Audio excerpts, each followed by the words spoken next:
നിങ്ങൾ ഏകോദര സഹോദരന്മാരെ പോലെയായി. കഴിഞ്ഞ കാലത്തുണ്ടായിരുന്ന പരിഹാസ്യങ്ങൾക്കും അക്രമങ്ങൾക്കൊക്കെ പലരും മാപ്പ് പറഞ്ഞു. ഇനി മേലാൽ അങ്ങനെ ഉണ്ടാകില്ലെന്ന് തീരുമാനിച്ചു, പൊരുത്തപ്പിടിച്ചു. നന്നായി. ഇടക്കിടക്കൊക്കെ ആ സ്വരങ്ങൾ ഇങ്ങനെ വരുമ്പോ നബി സല്ലല്ലാഹു അലൈഹി വസല്ലം ഞങ്ങളത് തച്ചു കെടുത്തും. ഇനി അത് പൊങ്ങരുത് എന്ന് കരുതിയിട്ട് പലപ്പോഴും അങ്ങനെ വരും. രണ്ട് ചേരിയിൽ നിന്ന് സംസാരമൊക്കെ വരും. 2-3 തവണ അങ്ങനെ തങ്ങൾക്ക് ശ്രദ്ധയിൽപ്പെട്ടിട്ടുണ്ട്. തങ്ങൾ ഒതുക്കി നിർത്തി റെഡിയാക്കി ഐക്യപ്പെടുത്തിയത് ഇനിയും വിള്ളല് പൊട്ടിച്ചീറ്റാൻ പാടില്ല. ഇനി ആ ഇണക്കത്തോടെ തന്നെ പോകണം. ഒരാളും അതില് ബന്ധം മുറിയുന്ന ഒരാൾ ഉണ്ടാകാൻ പാടില്ല. അഷ്റഫുൽ ഖൽഖ് സല്ലല്ലാഹു അലൈഹി വസല്ലം ഒരു ദിവസം മദീനയിലൂടെ യാത്ര ചെയ്യുമ്പോ ഒരു കൂട്ടം ആളുകൾ ഒരു സ്ഥലത്ത് കൂടി നിൽക്കുന്നത് കണ്ടു. അപ്പൊ തങ്ങളെ കൂടെ ഒരു സഹാബിയുണ്ട് വാഹനത്തിൽ. രണ്ടുപേരും പോയി അവിടെ ഇറങ്ങി ഒരു കൂട്ടം ആളുകൾ നിൽക്കല്ലേ. അവ ഉള്ളിലുണ്ട് ഒരാള്. തങ്ങളെപ്പറ്റി വലിയ വിശ്വാസമൊന്നുമില്ല, എന്നാലും ഒരു ഭാഗികമായ വിശ്വാസത്തോടെ ഇങ്ങനെ നടക്കും. അബ്ദുല്ലാഹി ബിൻ ഉബയ്യ് ബിൻ സലൂൽ എന്നാണ് അവന്റെ പേര്. അയാൾ ഖസറജ് ഗോത്രക്കാരനാണ്. നബി സല്ലല്ലാഹു അലൈഹി വസല്ലം തങ്ങൾ ഒരു കൂട്ടം ആളുകൾ നിൽക്കുമ്പോ അവർക്ക് എന്തെങ്കിലുമൊക്കെ പറഞ്ഞു പഠിപ്പിക്കാലോ എന്ന് കരുതിയിട്ട് അങ്ങോട്ട് ചെന്നു. അവർക്ക് എന്തെങ്കിലുമൊക്കെ ഇൽമു പറഞ്ഞു പഠിപ്പിച്ചു കൊടുക്കാലോ എന്ന് കരുതിയിട്ട്. അപ്പൊ അബ്ദുല്ലാഹി ബിൻ ഉബയ്യ് ബിൻ സലൂല് അയാൾ എതിർത്തു. അയാൾ പറഞ്ഞു, ഈ ക്യാമ്പിലേക്ക് വന്നൊന്നും ഓതിത്തരണ്ട, വീട്ടിലേക്ക് ആരെങ്കിലും വരുമ്പോ അവിടെ വെച്ച് വിളമ്പി കൊടുത്താൽ മതി. എങ്ങനെയുണ്ട് വർത്തമാനം? അപ്പൊ മറ്റേ കൂട്ടരപ്പുറത്തുണ്ട് ഔസ് ഗോത്രക്കാര്. അവർ തിരിച്ചു പറഞ്ഞു, അല്ല നിങ്ങൾ പറഞ്ഞോളൂ, അയാൾ എന്താ ചെയ്യാൻ നമുക്ക് നോക്കാലോ. അതാ രണ്ട് വർത്തമാനം രണ്ട് ശൈലിയിലൂടെ പോകുന്നത്. നിങ്ങളിവിടെ പറയൂല എന്നൊരു കൂട്ടര് പറയണം. എന്താ പറഞ്ഞു എഴുതിയിട്ട്? തങ്ങളെ അല്ലാഹു തആല ഇൽമു പഠിപ്പിക്കാനല്ലേ തങ്ങളെ അല്ലാഹു നിയോഗിച്ചത്. അതിന് സ്ഥലവും പരിധിയും സമയമൊക്കെ ഉണ്ടോ? തങ്ങൾക്ക് പറയാലോ. രണ്ടു കൂട്ടരും ഇങ്ങനെ വാക്കേറ്റം നടത്തുമ്പോ നബി സല്ലല്ലാഹു അലൈഹി വസല്ലം തങ്ങൾ പറഞ്ഞു, ഞാനിപ്പോ ഒന്നും പറയുന്നില്ല, നിങ്ങൾ ഞാൻ കാരണമായിട്ട് തെറ്റരുത്. ഞാനിവിടെ വന്ന് പറഞ്ഞു എന്നുള്ള കാരണം കൊണ്ട് നിങ്ങളൊരു കൂട്ടരെ തെറ്റരുത്. ഒരു കൂട്ടരെ ന്യായീകരിച്ചുകൊണ്ട് വീണ്ടും പ്രശ്നങ്ങൾ ഉണ്ടാകരുത്. ഞാൻ വന്ന വഴിക്ക് പോയിക്കോളാം. ഞാൻ കാരണം നിങ്ങൾ പിണങ്ങരുത്. നിങ്ങൾ നേരത്തെ എന്ത് ചർച്ചയിലാണോ ആ ചർച്ച തുടർന്നോളൂ, ഞാൻ പോകാമെന്നും പറഞ്ഞു തങ്ങൾ വന്നു. എന്താ തങ്ങൾ ഉദ്ദേശിച്ചത്? മസ്ലഹത്താണ് ഉദ്ദേശിച്ചത്, നന്മ. ഞാൻ കാരണം അവരുടെ കുടുംബത്തിന് ഒരു നിലക്കും വിള്ളൽ വരാൻ പാടില്ല. പിന്നെ ശക്തമായ ഭാഷയിൽ ഉണ്ടായി. അഷ്റഫുൽ ഖൽഖ് സല്ലല്ലാഹു അലൈഹി വസല്ലം തങ്ങളുടെ പ്രിയപ്പെട്ട പത്നി സയ്യിദത്തുനാ ബീവി ആയിഷ റളിയല്ലാഹു അൻഹക്കെതിരെ മുനാഫിഖുകൾ അപവാദ പ്രചരണം തൊടുത്തുവിട്ടു.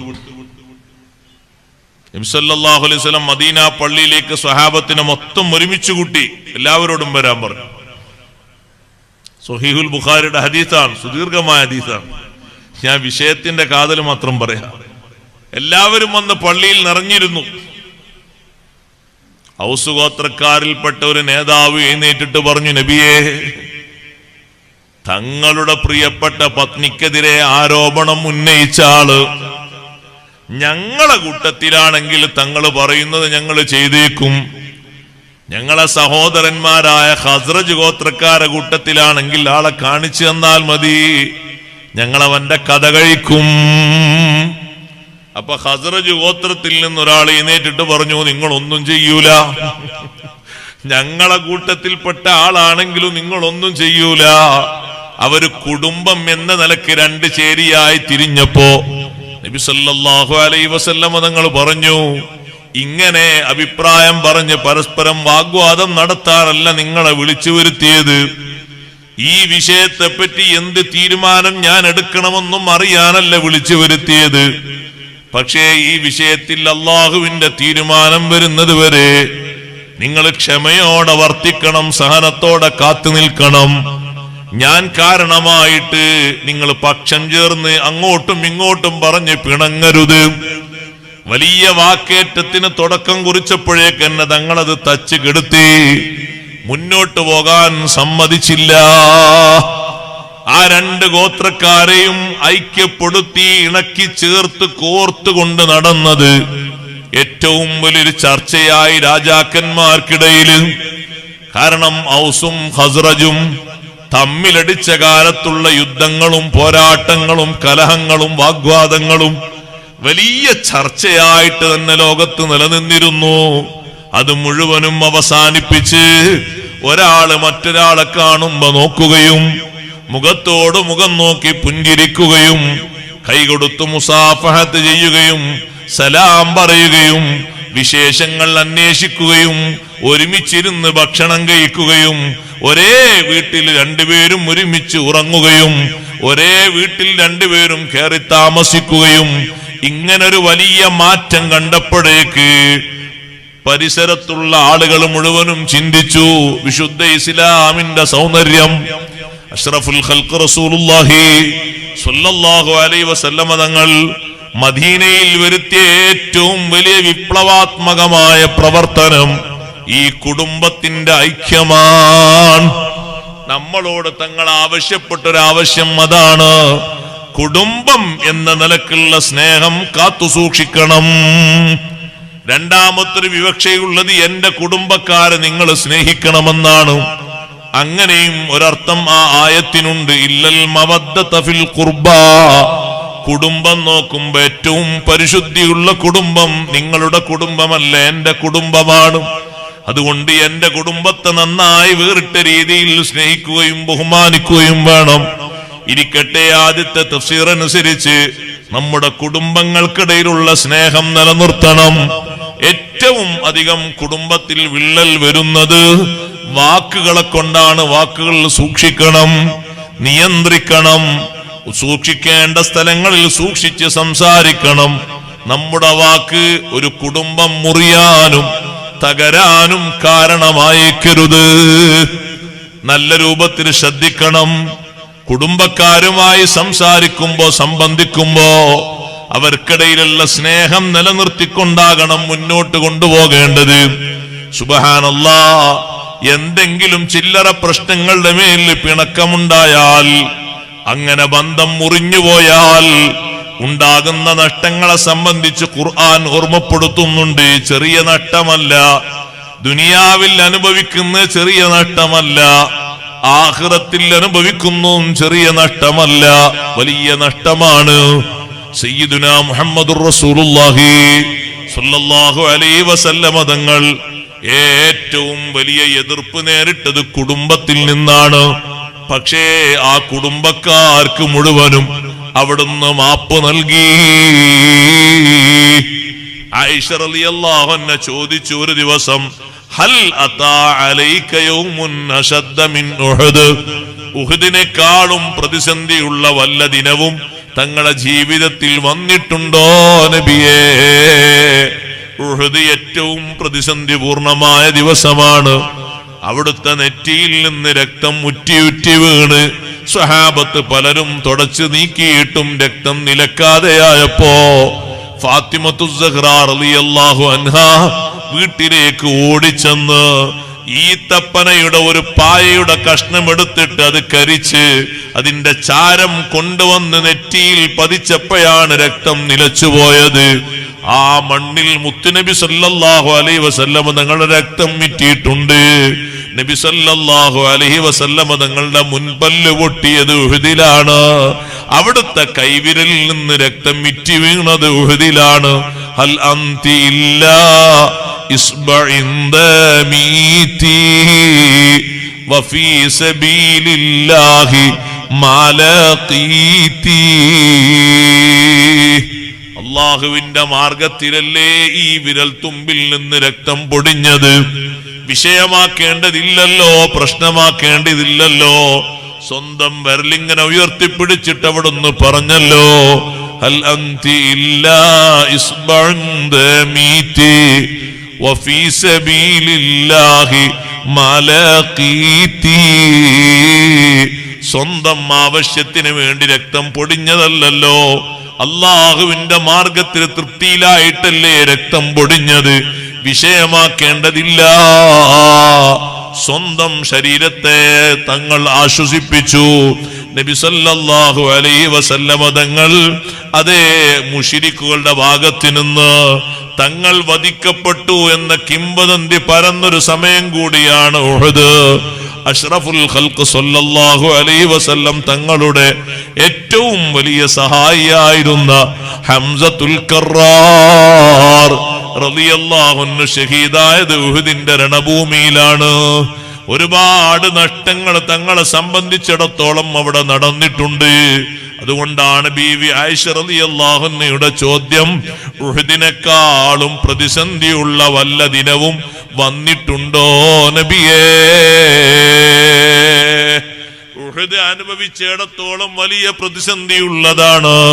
സ്വന്തം ശരീരത്തിലേക്കും കുടുംബത്തിലേക്കും സമൂഹത്തിലേക്കും നോക്കുമ്പോ വലിയ സങ്കടകരമായ അവസ്ഥകൾ ഉഹദിൽ നിറഞ്ഞു നിൽക്കുന്നുണ്ട്. ആ അഷ്റഫുൽ ഖൽഖ് സല്ലല്ലാഹു അലൈഹി വസല്ലം തങ്ങൾ പറഞ്ഞു, ഉണ്ട് ആയിഷ, ഉഹദല്ല എനിക്ക് ഏറ്റവും വലിയ പ്രതിസന്ധിയുള്ള ദിവസം, ഉഹദിനെക്കാളും കാഠിന്യമുള്ള ദിവസം ഉണ്ട്. ഏതാ നബി ആ ദിവസം? എനിക്ക് ഏറ്റവും താങ്ങും തണലുമായിരുന്ന, എന്നെ എല്ലാ അർത്ഥത്തിലും സംരക്ഷിച്ചിരുന്ന എന്റെ മൂത്താപ്പ അബൂ ത്വാലിബും 3 ദിവസത്തിന്റെ വ്യത്യാസത്തിൽ എന്റെ പ്രാണപ്രേയസിയായിരുന്ന സയ്യിദത്തുനാ ബീവി ഖദീജ റളിയല്ലാഹു തആല അൻഹയും 3 ദിവസത്തിന്റെ വ്യത്യാസത്തിലാണ് രണ്ടുപേരും വിടവാങ്ങിയത്. രണ്ടുപേരും വിടവാങ്ങിയപ്പോൾ എന്റെ കുടുംബം എന്ന നിലക്ക്, ഞാൻ അടുത്ത കുടുംബമല്ലെങ്കിലും കുടുംബ ബന്ധം എന്ന നിലക്ക് ഞാൻ ത്വായിഫിന്റെ ഭൂമിയിലേക്ക് ഞാൻ കടന്നു ചെന്നു. അവിടെയുണ്ട് റബീഅത്തിന്റെ 2 മക്കളും അവരുടെ കുടുംബാംഗങ്ങളും ഒക്കെയുണ്ട്. അവരെന്റെ ബന്ധുക്കളാ. ഒരു സഹായവും ഒത്താശയും പ്രതീക്ഷിച്ചാണ് ഞാൻ അങ്ങോട്ട് ചെന്നത്. പക്ഷേ ഞാൻ അങ്ങോട്ട് ചെല്ലുമ്പോൾ എന്റെ കൂടെ സെയ്ദ് ഇബ്നു ഹാരിസ് റളിയല്ലാഹു അൻഹു ഉണ്ട്. എന്നെ കണ്ട മാത്രയിൽ ചെറിയ കുട്ടികളെ പ്രേരിപ്പിച്ചു കല്ലെടുത്തെറിയാൻ. ഭ്രാന്തന്മാരെ കൊണ്ട് കൂക്കി വിളിപ്പിച്ചു. സുഖമില്ലാത്ത 2 ആളുകളാണ് മക്കയിൽ നിന്നിങ്ങോട്ട് വന്നവരാൻ. എന്നെ കൂക്കി വിളിപ്പിച്ചു, എന്നെ ആട്ടി ഓടിക്കുന്ന ശൈലിയുണ്ടാക്കി. എന്റെ ശരീരത്തിൽ കല്ലുകളെ കൊണ്ട് ഏറുകിട്ടി. എന്റെ പാദങ്ങളിൽ നിന്ന് രക്തം ഉറ്റി വീഴാൻ തുടങ്ങി. എന്റെ കൂടെയുള്ള സെയ്ദ് ഇബ്നു ഹാരിസയുടെ തലക്ക് ഏറ് വന്നു. തല പൊട്ടിയപ്പോൾ സെയ്ദിനോട് ഞാൻ പറഞ്ഞു, സെയ്ദേ, എന്നെ കാത്തു നിൽക്കാതെ നിങ്ങൾ മക്കയിലേക്ക് പോകണം. ഞാൻ വരുന്നത് നിങ്ങൾ കാത്തു നിൽക്കരുത്. നിങ്ങൾ മക്കയിലേക്ക് ജനങ്ങൾ കാണാത്ത വഴിയിലൂടെ മക്കയിലെത്തണം. അവിടെ എത്തിയിട്ട് നിങ്ങൾ വീട്ടിൽ പോകണം. അവിടെ മക്കളുണ്ടല്ലോ, സൈനബ് ബീവി റളിയല്ലാഹു അൻഹയും മറ്റുമൊക്കെയുണ്ടല്ലോ. അവരിൽ നിന്ന് നിങ്ങൾ പണം വാങ്ങിയിട്ട് നിങ്ങളെ തലക്ക് നിങ്ങൾ ചികിത്സിക്കണം. വലിയ മുറിവല്ലേ തലക്ക് പറ്റിയത്. ഞാൻ മക്കയിലേക്ക് വന്നുകൊള്ളും, നിങ്ങൾ എന്നെ കാത്തിരിക്കരുത്. എന്റെ കുടുംബം എന്നെ ആ രൂപത്തിൽ ആട്ടി ഓടിക്കുന്ന ആ ഒരു ദിവസം എനിക്ക് ഏറ്റവും സങ്കടം നിറഞ്ഞ ദിവസമാണ്. സ്വന്തക്കാരല്ലേ കുട്ടികളെ വിളിച്ചിട്ട് കല്ലെറിയിപ്പിക്കുന്നത്. ഞാൻ അങ്ങനെ പതുക്കെ ഒന്ന് ക്ഷീണം മാറ്റാൻ വേണ്ടി കുടുംബക്കാരുടെ തന്നെ തോട്ടത്തിലേക്ക് കയറിയിരുന്നു. അവിടുത്തെ വൃക്ഷത്തിന്റെ ചുവട്ടിൽ ഞാൻ ഇരുന്നപ്പോ എന്റെ ഇരുത്തം കണ്ടിട്ട് അവർക്ക് സഹതാപം തോന്നിയിട്ടാണ് റബീഅത്തിന്റെ 2 മക്കൾ അവരുടെ ഭൃത്യൻ അദ്ദാസിന്റെ കയ്യില് ഒരു പാത്രത്തിൽ അല്പം മുന്തിരി കൊടുത്തു വിട്ടത്. അവരെന്നെ ആട്ടിയോടിച്ചതും കൂക്കി വിളിച്ചതും എനിക്ക് ഏറ്റവും വലിയ സങ്കടമായി പോയി. എന്റെ ഉപ്പയുടെ സ്ഥാനത്ത് നിന്ന്, എന്റെ മൂത്താപ്പയുടെ സ്ഥാനത്ത് നിന്ന് എനിക്ക് ഒത്താശ ചെയ്യേണ്ട എന്റെ കുടുംബം, എനിക്ക് കാവൽ നിൽക്കേണ്ടവർ, എനിക്ക് വേണ്ട സഹായങ്ങളൊക്കെ ചെയ്യേണ്ടവർ എന്നെ സ്വീകരിക്കുന്നതിന് പകരം കല്ലെടുത്ത് എന്നെ എറിഞ്ഞ രൂപത്തില് എന്റെ കാലിലേക്ക് തുരുതുരായി എറിഞ്ഞ് ഞാൻ തിരിച്ചു പോകാനുള്ള പണിയാണ് അവരെടുത്തത്. എന്റെ ജീവിതത്തിലെ ഏറ്റവും വലിയ പ്രതിസന്ധി വന്നത് ആ ദിവസമാണ്. ആയിഷാ, അഷ്റഫുൽ ഖൽഖ് റസൂലുള്ളാഹി ഞാൻ പറയുമ്പോൾ നിങ്ങളൊക്കെ ചിത്രങ്ങൾ വരക്കണം. നിങ്ങളെ കുടുംബങ്ങളിൽ നിന്ന് നിങ്ങൾക്ക് പോറലേറ്റിട്ടുണ്ടാകും, വാക്കുകളിലൂടെ പ്രവർത്തനങ്ങളിലൂടെ ബുദ്ധിമുട്ടുണ്ടായിട്ടുണ്ടാകും. ശേഷം ഇനി പറയാൻ പോകുന്ന പോയിന്റിലേക്ക് നിങ്ങൾ സ്വീകരിക്കണം, ഈ ദുനിയാവും ആഖിറവും രക്ഷപ്പെടുന്നതിന് വേണ്ടി. എന്റെ കുടുംബത്തിൽ നിന്ന് അങ്ങനെ വല്ല ബുദ്ധിമുട്ടുകളും വന്നാൽ ഞാനും സ്വീകരിക്കേണ്ടത് അതേ ശൈലി തന്നെയാണ്. എനിക്കും നിങ്ങൾക്കും ഉദാത്തമായൊരു മാർഗതാണ്. എന്താണ് ആ മാർഗം? അഷ്റഫുൽ ഖൽഖ് സല്ലല്ലാഹു അലൈഹി വസല്ലം തങ്ങൾ അവിടെ പോയി ഇരിക്കുമ്പോ അദ്ദാസ് വരുന്നതിന്റെ മുമ്പ് പാത്രവുമായിട്ട് മുന്തിരിക്കൊലയുമായിട്ട് അദ്ദാസ് വരുന്നതിന്റെ മുമ്പ് ഇറങ്ങി വന്നു ബഹുമാനപ്പെട്ട ജിബ്രീൽ അലൈഹിസ്സലാം. വന്നിട്ട് ചോദിച്ചു, മുത്തുനബിയെ, ഇന്നല്ലാഹ ബഅസനി ഇലൈക, അല്ലാഹു തആല തങ്ങളിലേക്ക് എന്നെ അയച്ചത് ബിമലക്കിൽ ജിബാൽ, അതാ അപ്പുറത്തും ഇപ്പുറത്തും രണ്ട് വിശാലമായ രണ്ട് പർവ്വതങ്ങൾ, അതിന്റെ ആധിപത്യമുള്ള അധികാരമുള്ള മലക്കുമായിട്ടാണ് ഞാൻ വന്നിരിക്കുന്നത്. തങ്ങളൊറ്റ സമ്മതം മതി, ഒരു വാക്ക് നഅം എന്നൊരു വാക്ക്, ഒരു 3 അക്ഷരം മതി. ആ രണ്ട് പർവ്വതങ്ങളും ഒന്ന് കൂട്ടിവെച്ചാൽ പിന്നെ ത്വായിഫ് എന്ന് പറയുന്ന നഗരമില്ല. ത്വായിഫ് എന്ന് പറയുന്ന നാട് പിന്നെ കാണാനുണ്ടാകൂല. ഒന്ന് പൊക്കിയെടുത്തിട്ട് ഒന്നിങ്ങനെ പതുക്കെ ഒന്ന് തള്ളിയിട്ടാൽ മതി.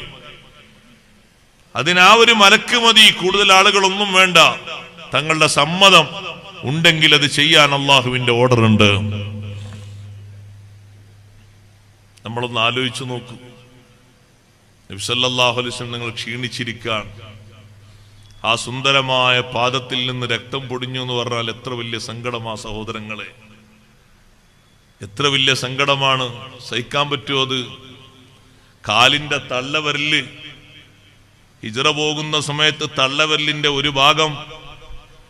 ഒരു ഭാഗത്തിങ്ങനെ വരതിയിട്ട് ഒരു ചെറിയ പരിക്ക്, ഒരു മുറിവേറ്റപ്പോഴാണ് ബഹുമാനപ്പെട്ട സയ്യിദുനാ അബൂബക്കർ സിദ്ദീഖ് റളിയല്ലാഹു അൻഹു, തങ്ങളെക്കാളും 2 വയസ്സ് കുറവാണ് സിദ്ദീഖ് തങ്ങൾക്ക്, മുത്തുനബി സല്ലല്ലാഹു അലൈഹി വസല്ലം തങ്ങൾ എടുത്ത് തോളിലേക്ക് വെച്ചു.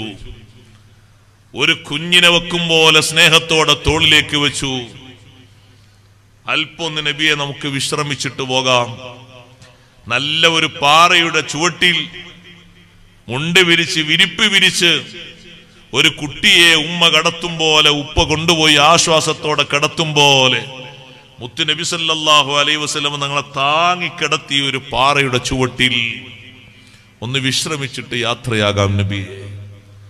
സിദ്ദീഖ് റളിയല്ലാഹു അൻഹു സഹിച്ചില്ല, ചിന്തിക്കാൻ പോലും സങ്കല്പിക്കാൻ പോലും കഴിഞ്ഞില്ല.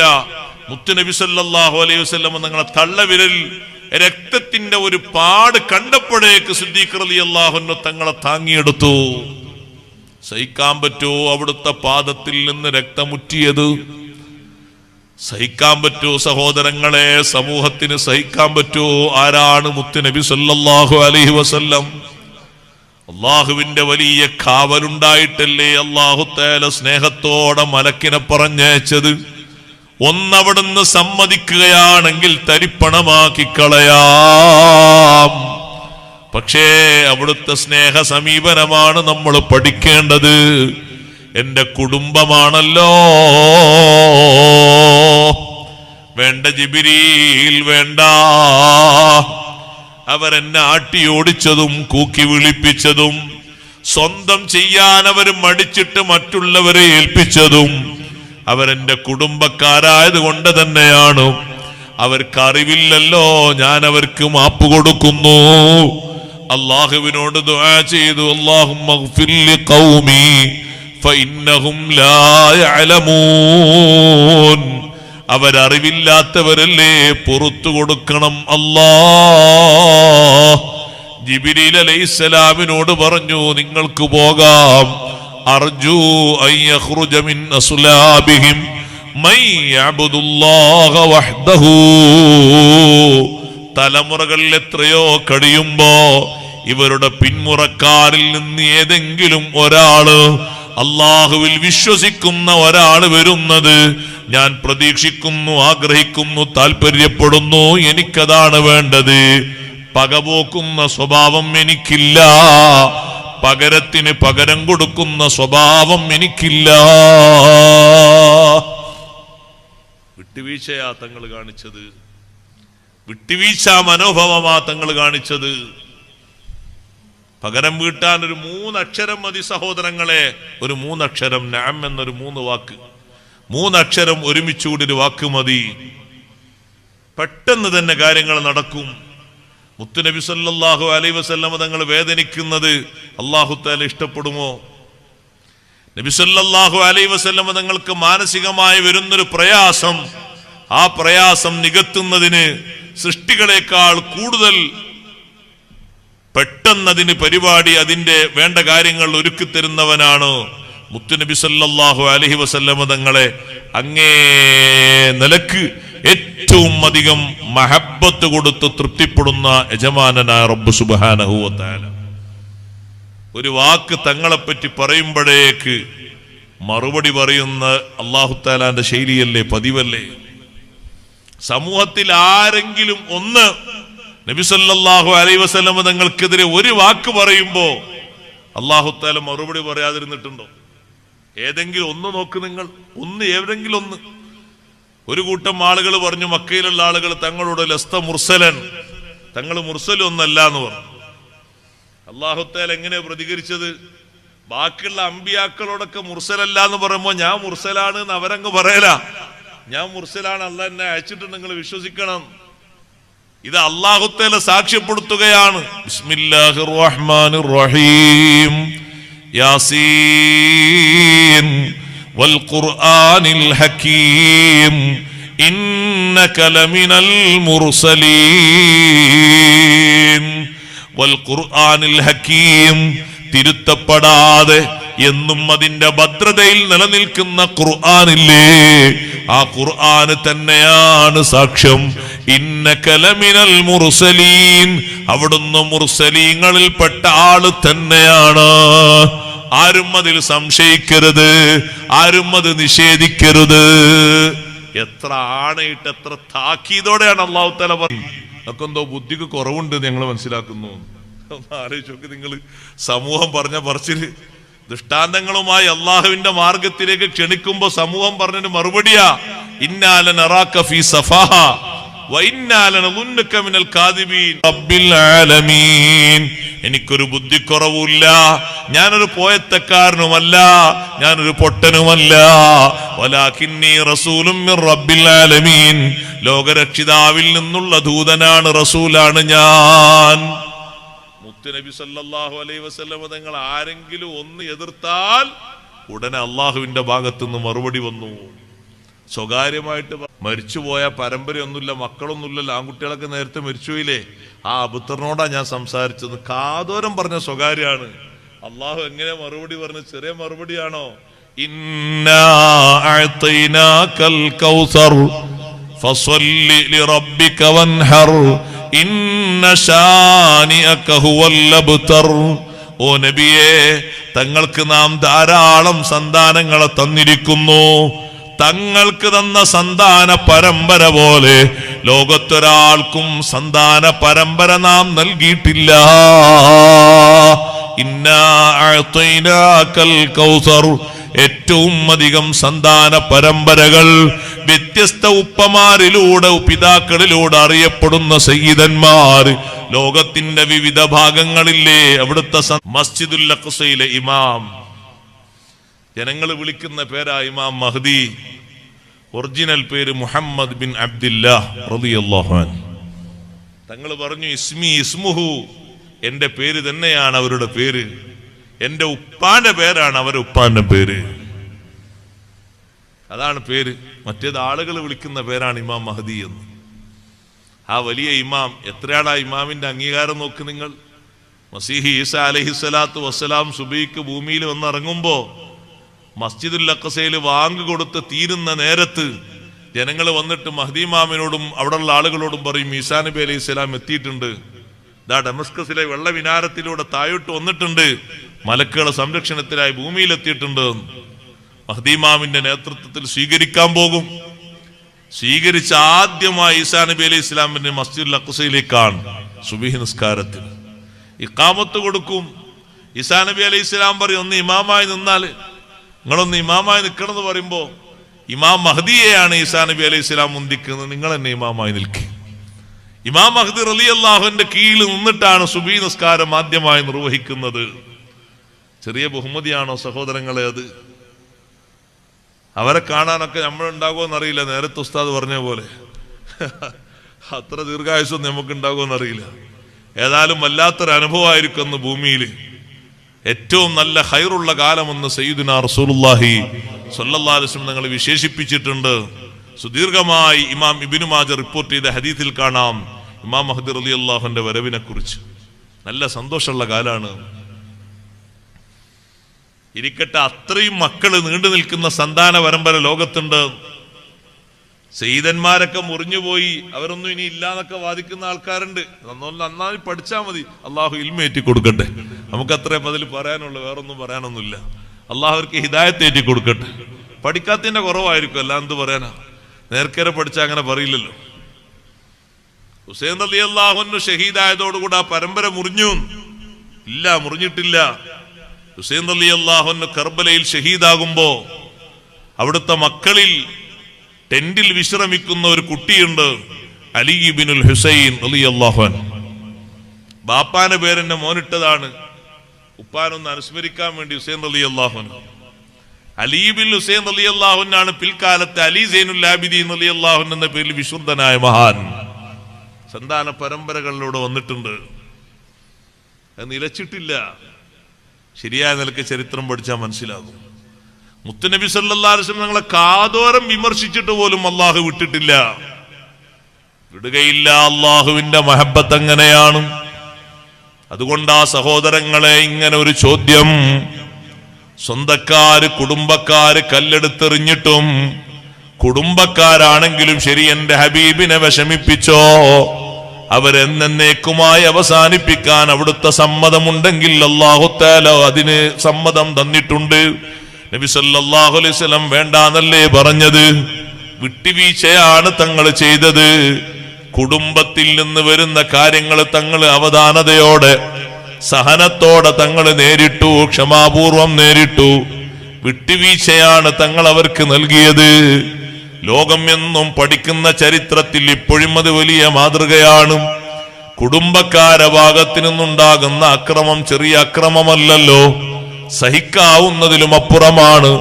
പക്ഷേ തങ്ങൾ അവിടെ വിട്ടുവീഴ്ചയുടെ മനോഭാവമാണ് സ്വീകരിച്ചത്.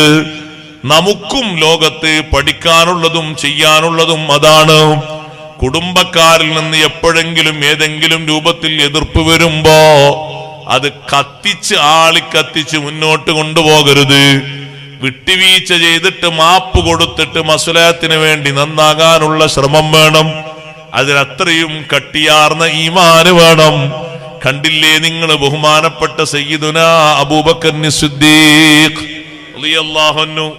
ഞാനിത് പറയുമ്പോ നമ്മൾ മനസ്സിലാക്കണം, അവർക്കൊക്കെ അനുഭവിച്ച വിഷമങ്ങൾ അത്രയും വലുതായിട്ടും മാപ്പ് കൊടുത്തെങ്കിൽ നമുക്കുള്ളത് എത്രയോ ചെറുതാണ്, നിസ്സാരമാണ്. പക്ഷേ നമ്മളത് പർവ്വതീകരിക്കുകയാണ്.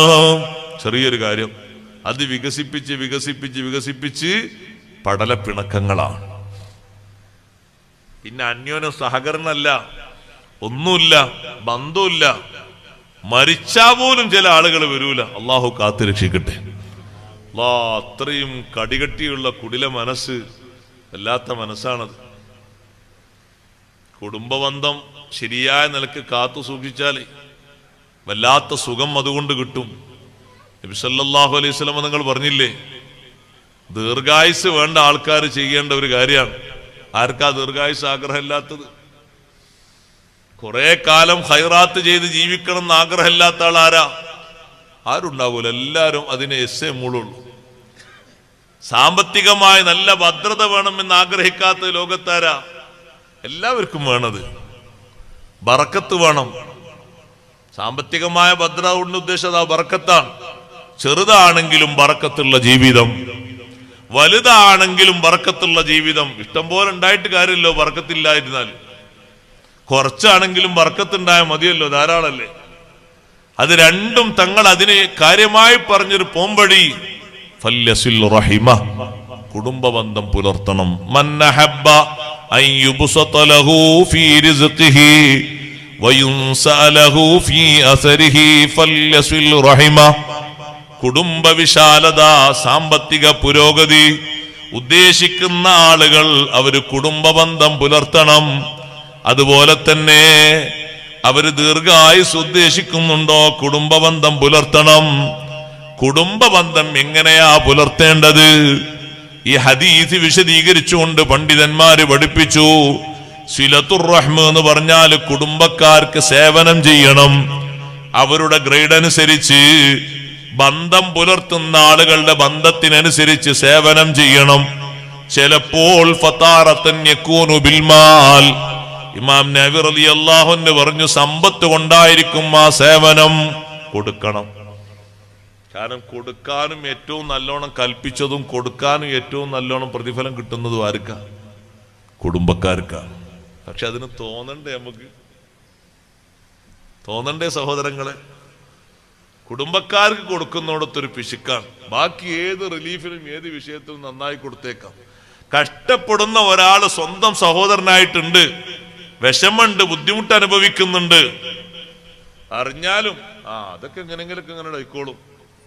നമ്മളെ അടുത്തുള്ളതോ ഒന്ന് ചോദിക്കെങ്കിലും ചെയ്യേണ്ട മനസ്സിന്റെ ഒരു സമാധാനത്തിന്. എന്ത് വേണമെങ്കിലും എന്നെ വിളിച്ചോളിട്ടോ, ഞാൻ നിങ്ങളോട് ചോരയാണ്, എന്തും തരും, അങ്ങനെ പറയാൻ ഊക്കുള്ളവരുണ്ടോ? നല്ല ആഫിയത്തുള്ള ആയുസ് അല്ലാഹു തആല തരും. ആമീൻ പറഞ്ഞാ പോലെ ചെയ്യണം. ജ്യേഷ്ഠനും അനുജനും പെങ്ങളും ചോദിക്കുമ്പോ കൊടുക്കണം. കൊടുക്കാനാണ് അല്ലാഹു തആല തന്നത്. പിന്നെന്തിനാ കുറെ അങ്ങനെ കൂട്ടി വെച്ചിട്ട് പരസ്യം ചെയ്തിട്ട് എന്താ കാര്യം? വല്ല കാര്യമുണ്ടോ? പക്ഷെ കൊടുക്കാൻ തോന്നണ്ടേ? കൊടുക്കുന്നിടത്ത് തന്നെ കൊടുക്കാൻ വേണ്ടി പോയാല് ശൈത്താന് വല്ലാതെ പിന്തിരിപ്പിക്കുന്ന ഒരു കൊടുതിയാണ് കുടുംബത്തിനുള്ള കൊടുതീത.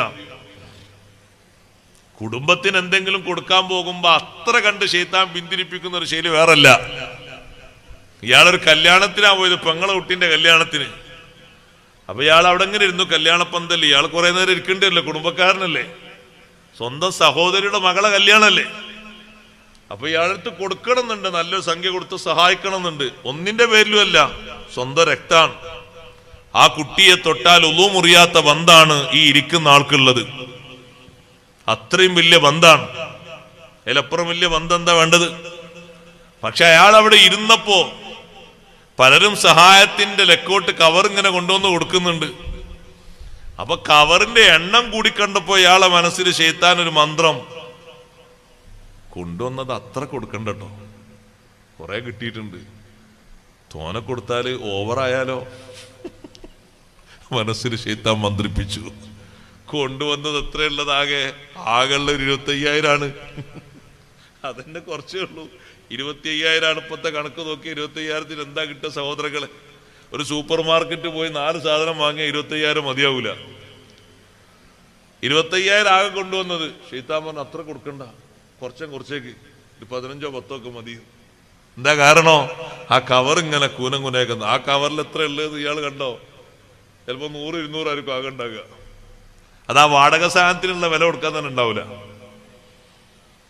അതൊന്നും മാനിക്കരുത്. നീ ഒറ്റൊരു കാര്യം ചിന്തിക്കാവൂ, ഇതെന്റെ കുടുംബാണ്, എന്റെ രക്തബന്ധമാണ്.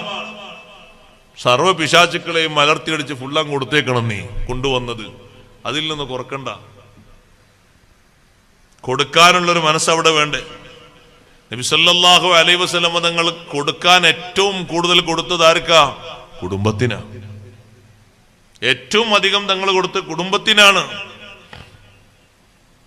പക്ഷെ അനന്തര സ്വത്ത് തങ്ങളുടെ കുടുംബത്തിന് സ്വീകരിക്കാൻ പറ്റൂല.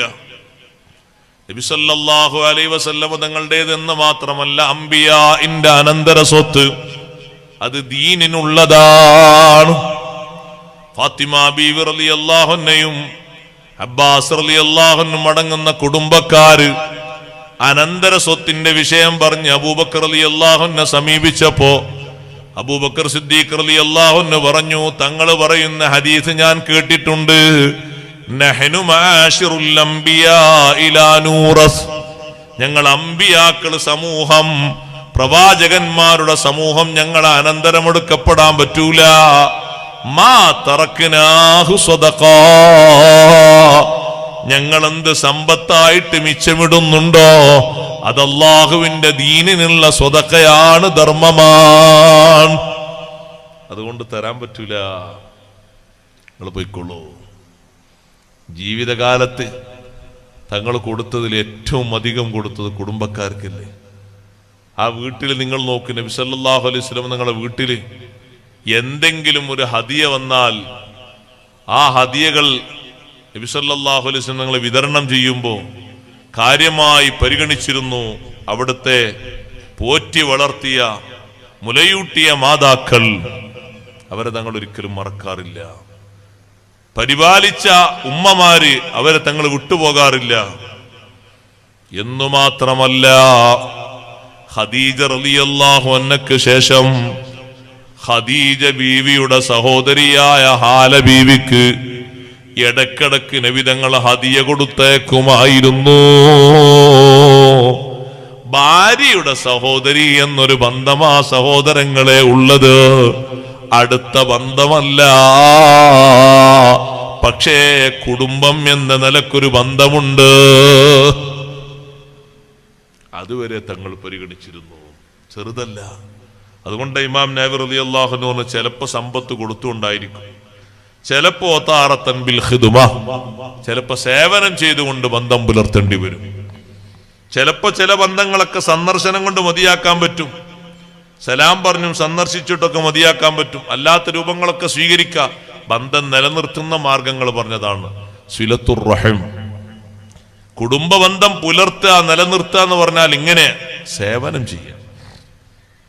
പ്രധാനമായിട്ടും എങ്ങനെ, അല്ലാഹു തആല നമ്മോട് പറഞ്ഞില്ല, അഹ്സിൻ കമാ അഹ്സന അല്ലാഹു ഇലൈക്, അല്ലാഹു നിനക്ക് ഒരുപാട് തന്നില്ലേ, അതുപോലെ നീ മറ്റുള്ളവർക്കും സേവനം ചെയ്യണം, ഗുണം ചെയ്യണം. ഒന്നുകൂടി വിശദമായിട്ട് ഇമാം ഖുർത്തുബി റളിയല്ലാഹു അൻഹു പറഞ്ഞു, പൊതുവായിട്ടും പ്രത്യേകിച്ചും പുലർത്തപ്പെടുന്ന ബന്ധങ്ങളുണ്ട്. പൊതുവായിട്ടുള്ള ബന്ധം എന്ന് പറഞ്ഞാൽ റഹ്മുദ്ദീൻ, ദീനിന്റെ ബന്ധമാണ്. അത് വിശ്വാസികളായ എല്ലാ ആളുകൾക്കും കൊടുക്കേണ്ട സ്നേഹബന്ധമാണ്. അതേ സമയത്ത് പ്രത്യേകിച്ചുള്ള ബന്ധമുണ്ടല്ലോ, അത് സ്വന്തം കുടുംബക്കാരെന്ന നിലക്ക് അവരോടുള്ള സ്നേഹവായ്പകളെ കൊണ്ട് ഉണ്ടായിത്തീരുന്ന ബന്ധമാണ്. അത് കുടുംബക്കാർക്ക് വേണ്ട ചെലവുകൾ കൊടുക്കണം, അവരുടെ അവസ്ഥകളൊക്കെ അന്വേഷിക്കണം. എന്തെങ്കിലും അവരിൽ നിന്ന് സല്ലത്തുകൾ ഉണ്ടായാൽ വിട്ടുവീഴ്ച ചെയ്തിട്ട് അത് മനസ്സിൽ നിന്ന് എടുത്തു കളയണം. അതും കൂടെ പറഞ്ഞു.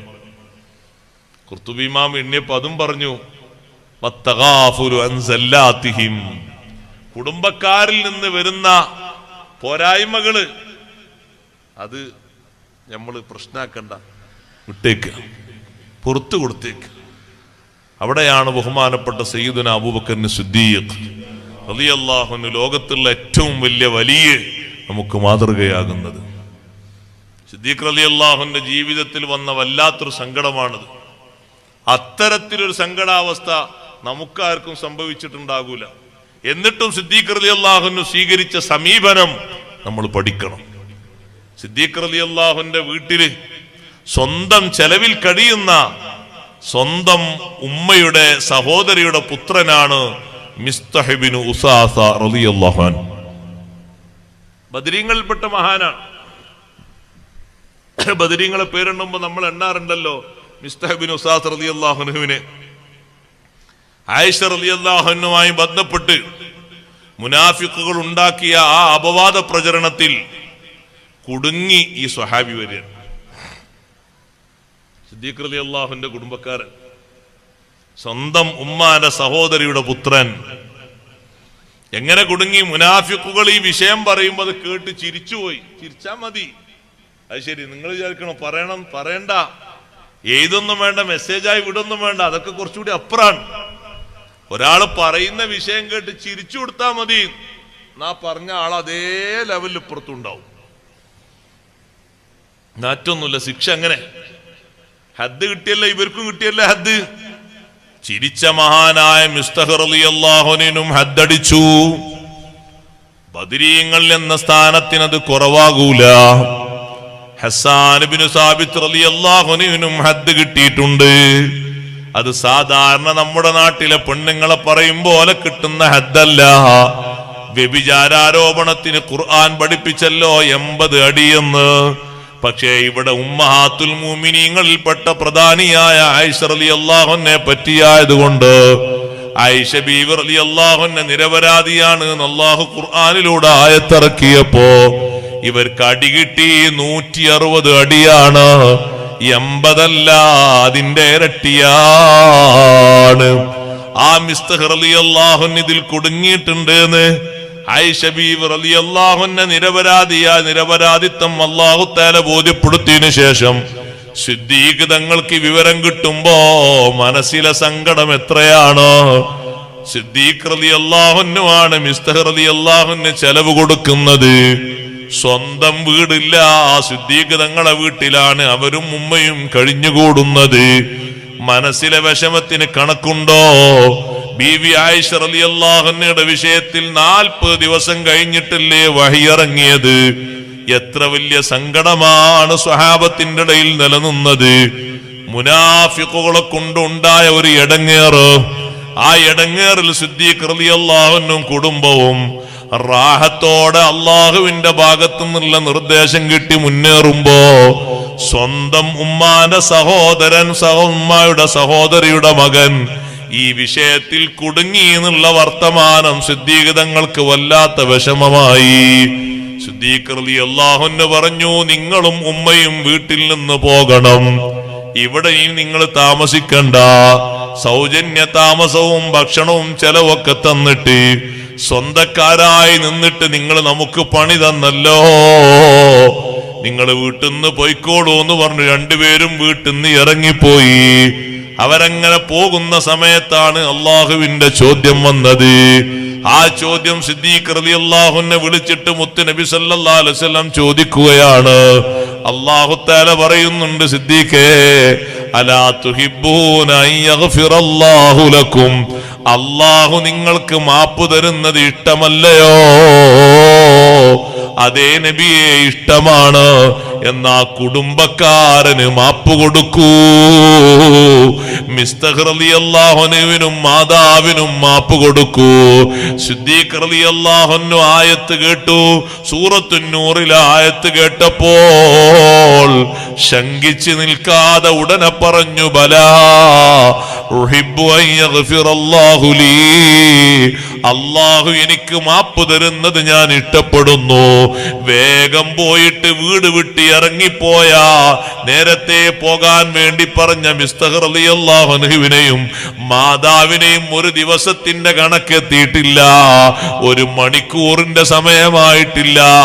പോകുന്ന വഴിയിൽ നിന്ന് പിടിച്ച് തിരിച്ചു കൊണ്ടുവന്നിട്ട് പറഞ്ഞു, ഇനി നിങ്ങൾ എന്റെ വീട്ടിൽ നിന്ന് പോകാൻ പാടില്ല, നിങ്ങൾക്ക് ഞാൻ മാപ്പ് തന്നിരിക്കുന്നു, പൊരുത്തപ്പെട്ടിരിക്കുന്നു, നിങ്ങളെ ചെലവിന് ഞാൻ ഒഴിവാക്കൂല. അല്ലാഹു തആല ഖുർആനിൽ ഇറക്കിയ ഒറ്റ ആയത്ത് കൊണ്ടല്ലേ സിദ്ദീഖ് തങ്ങൾ അത് സ്വീകരിക്കുന്നത്.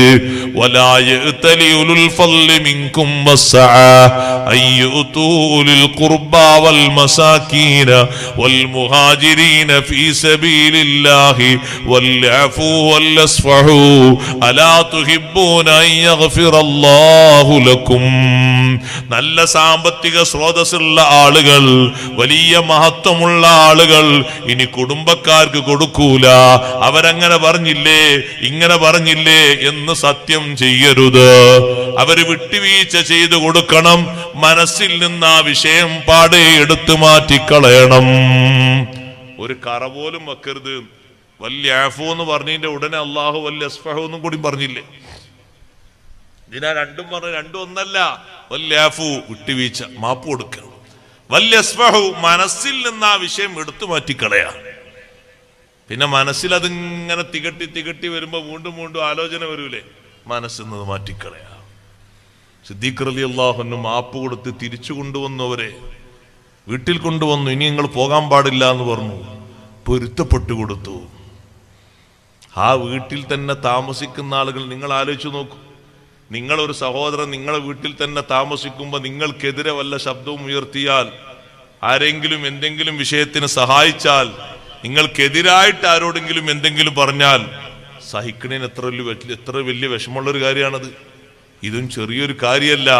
സയ്യിദത്തുനാ ബീവി ആയിഷ റളിയല്ലാഹു അൻഹയെ പറ്റി, ഉമ്മഹാത്തുൽ മുഅ്മിനീങ്ങൾ പെട്ടൊരു മഹദിയെ പറ്റി പറഞ്ഞു നടന്നിട്ടൊന്നുമില്ല. മുനാഫിക്കുകൾ പറയുമ്പോൾ ചിരിച്ചിട്ടേ ഉള്ളൂ, ചിരിക്കാനും പാടില്ല. അങ്ങനെയാണ്. ഒരാൾ ഗീബത്ത് പറയുമ്പോൾ മറ്റാളത് കേട്ട് ചിരിച്ചു, ചിരിച്ചാളും പറഞ്ഞാളെ പോലെ തന്നെയാണ്, മാറ്റൊന്നുമില്ല ഇതില്.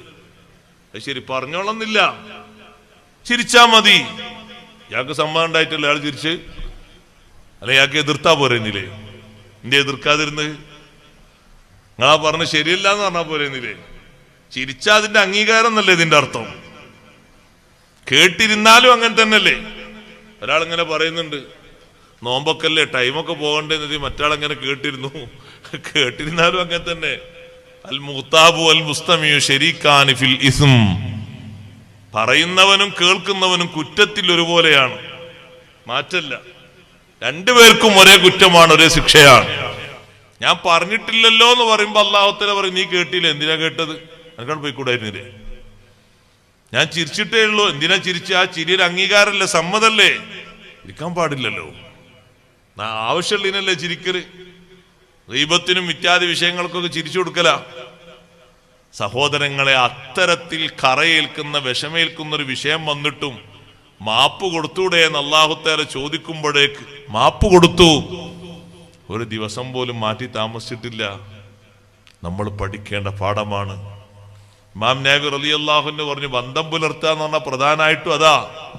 അവരിൽ നിന്നുണ്ടാകുന്ന ജല്ലത്തുകളൊക്കെ മാപ്പ് കൊടുത്തിട്ട്, പുറത്തു കൊടുത്തിട്ട്, വിട്ടുവീഴ്ച ചെയ്തു കൊടുത്തിട്ട് നന്നാക്കാനുള്ള കഴിവ്. ദീർഘായുസ് ലഭിക്കും. ദീർഘായുസ് ലഭിക്കുന്നു വെറുതെ പറഞ്ഞതല്ല. അല്ലാഹു തആല കണക്കാക്കുന്ന ആയുസ്സിലെ വലിയൊരു കണക്കങ്ങനെയാണ്. ആയുസിന്റെ വലുപ്പം കൂടുന്നത് കുടുംബത്തിനുള്ള ബന്ധങ്ങളും സഹായങ്ങളും കൂടുമ്പോഴാണ്. യഥാർത്ഥത്തിൽ അറ്റുപോയ ബന്ധങ്ങളെ ചേർക്കാനാണ് കഴിവ് വേണ്ടത്. അതാണ് യഥാർത്ഥത്തിലുള്ള ബന്ധം. എത്ര ഇങ്ങോട്ട് പറഞ്ഞാലും ചീത്ത പറഞ്ഞാലും നല്ല ബന്ധവുമായി അങ്ങോട്ട് ചെന്ന് വീണ്ടും സംസാരിക്കുകയും കാര്യങ്ങൾ അന്വേഷിക്കുകയും മാപ്പ് പറഞ്ഞു കൊടുക്കുകയും, സാരമില്ല, നിങ്ങൾ അങ്ങനെ പറഞ്ഞു, ശരി, ഞാനത് പൊരുത്തപ്പെട്ടു എന്ന് പറഞ്ഞിട്ട് നല്ല മനസ്സോടെ വീണ്ടും സമീപനം നന്നാക്കുകയും ചെയ്യുന്ന ശൈലി, അതാണ് ഏറ്റവും നല്ല കുടുംബ ബന്ധം പുലർത്തുന്ന ആള്. ലൈസൽ വാസിലു ബിൽ മുകാഫി, തന്നതിന് പകരം കൊടുക്കുന്ന ആളല്ല യഥാർത്ഥ ബന്ധു. ഇങ്ങോട്ട് വീട് കൂടലിനെ ആള് കൊണ്ടുവന്നിട്ടുണ്ട്, ഒരു ചെയറും 4 കസേരയും കൊണ്ടുവന്നിട്ടുണ്ട്. അങ്ങോട്ടും കൊണ്ടുപോയി കൊടുക്കണം ഒരു ചെയറും 4 കസേരയും. ഒരു കട്ടിൽ ഇവിടെ കൊണ്ടുവന്നിട്ടിട്ടുണ്ട്, അങ്ങോട്ടും ഒരു കട്ടിൽ കൊണ്ടുപോയി കൊടുക്കണം. ഒരു ഫ്രിഡ്ജ് കൊണ്ടുവന്നിട്ടുണ്ട്, അങ്ങോട്ടും ഒരു ഫ്രിഡ്ജ് കൊണ്ടുപോയി കൊടുക്കണം. കൊണ്ടുപോയി കൊടുക്കണ്ട എന്നല്ല, കൊടുക്കുന്നത് നല്ലതാണ്, കൂലി കിട്ടുന്ന കാര്യമാണ്. യഥാർത്ഥ ബന്ധു എന്ന് പറയുന്നത് ഇതല്ല. വലാകിന്നൽ വാസിൽ അല്ലദീ ഇദാ ഖുതിഅത് റഹിമുഹു വസലഹാ, ബന്ധം മുറിയുമ്പോ അത് ചേർക്കുന്നവരാണ് യഥാർത്ഥ ബന്ധു. അറ്റുപോകുന്ന ബന്ധങ്ങള് ദീർഘായുസോടെ നീളാൻ പാടില്ല. ഒരു ദിവസം പോലും പിണക്കത്തോടെ മുന്നോട്ട് പോകാൻ പാടില്ല. അത് ചേർക്കുന്നവരാണ് യഥാർത്ഥ ബന്ധു. സഹോദരങ്ങളെ, ദുനിയാവില് ബറക്കത്ത് ലഭിക്കുമെന്ന് മാത്രമല്ല, ദീർഘായുസിനും കാരണമല്ലേ നല്ല ബന്ധം പുലർത്തുന്നത്. കേട്ടിട്ടില്ലേ ബഹുമാനപ്പെട്ട നബിയുല്ലാഹി ദാവൂദ് അലൈഹിസ്സലാം?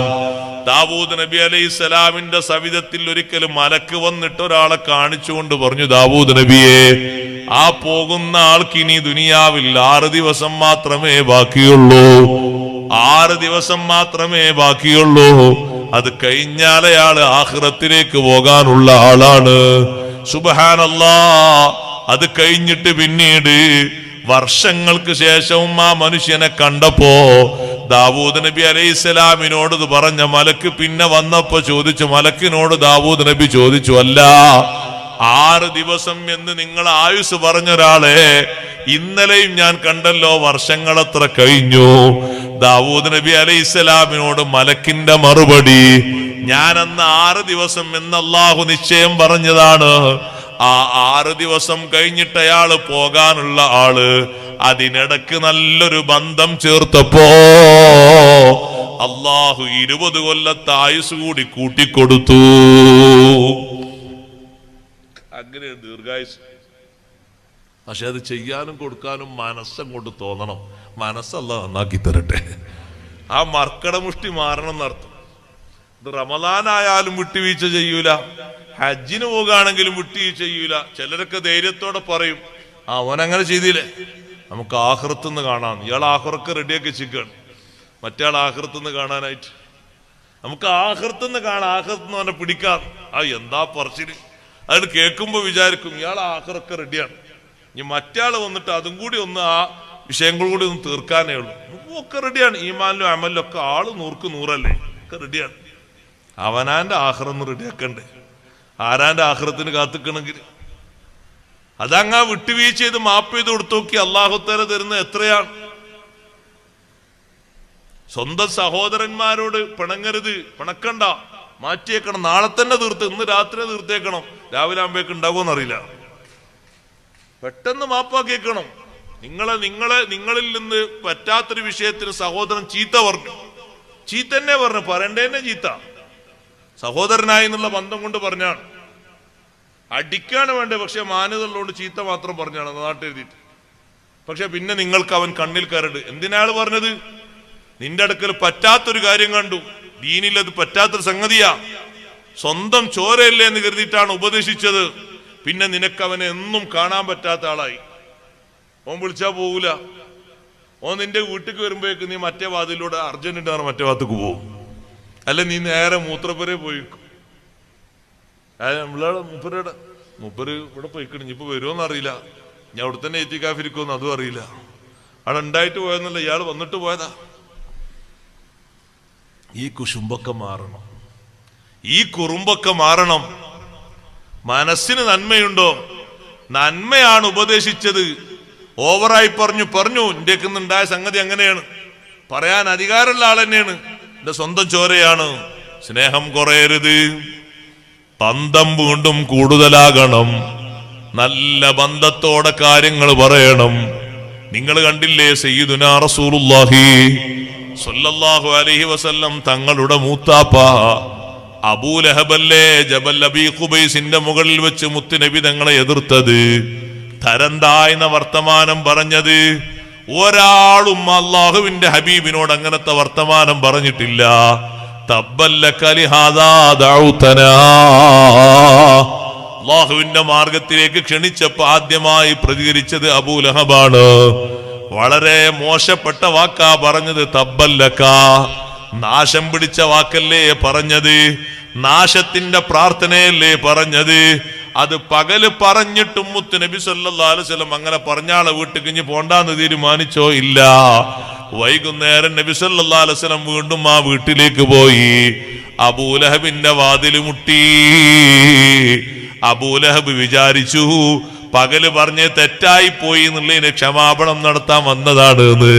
നബി സല്ലല്ലാഹു അലൈഹി വസല്ലം തങ്ങൾ പറഞ്ഞു, അല്ല, നിങ്ങൾ എന്റെ മൂത്താപ്പയാണ്, നിങ്ങൾ ആഖിറത്തിൽ രക്ഷപ്പെടണമെന്ന് കരുതിയിട്ടാ ഞാൻ വന്നത്. നേതാക്കൾക്കിടയിൽ വെച്ച് പരസ്യമായി പ്രഖ്യാപിക്കാൻ നിങ്ങൾക്ക് മടി തോന്നിയെങ്കിൽ രഹസ്യമായി സ്വകാര്യമായി വീട്ടിൽ വന്നിട്ട് നിങ്ങളെ ഒന്നുകൂടി പറഞ്ഞ കാര്യം ഒന്നുകൂടി ഉണർത്താമല്ലോ എന്ന് കരുതിയിട്ടാ വന്നത്.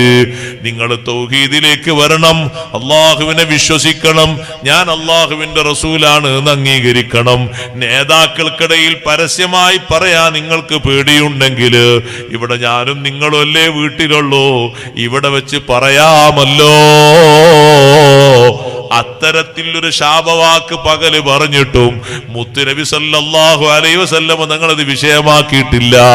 തങ്ങൾ എന്തെങ്കിലും തെറ്റ് ചെയ്തിട്ടാണോ പറഞ്ഞത്? അല്ലല്ലോ, തൗഹീദിലേക്ക് വിളിച്ചിട്ടല്ലേ അത്തരത്തിലുള്ള വാക്ക് പറഞ്ഞത്. അബൂലഹബ് ഒന്നുകൂടി കയർത്തു, ചൂടായിട്ട് പറഞ്ഞു, ലാ ഊമിനു ബിക ഹത്താ യൂമിന ബിക ഹാദൽ ജദിയൂ.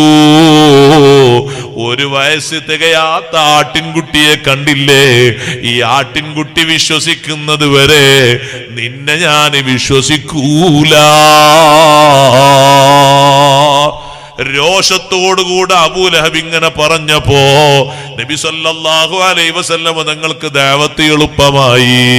അബൂലഹബിന് അറിയില്ലെങ്കിലും ആട്ടിൻകുട്ടിക്ക് തങ്ങൾക്കറിയാമല്ലോ. ആട്ടിൻകുട്ടിയോട് ചോദിച്ചു, ഞാനാരാണ് എന്ന്.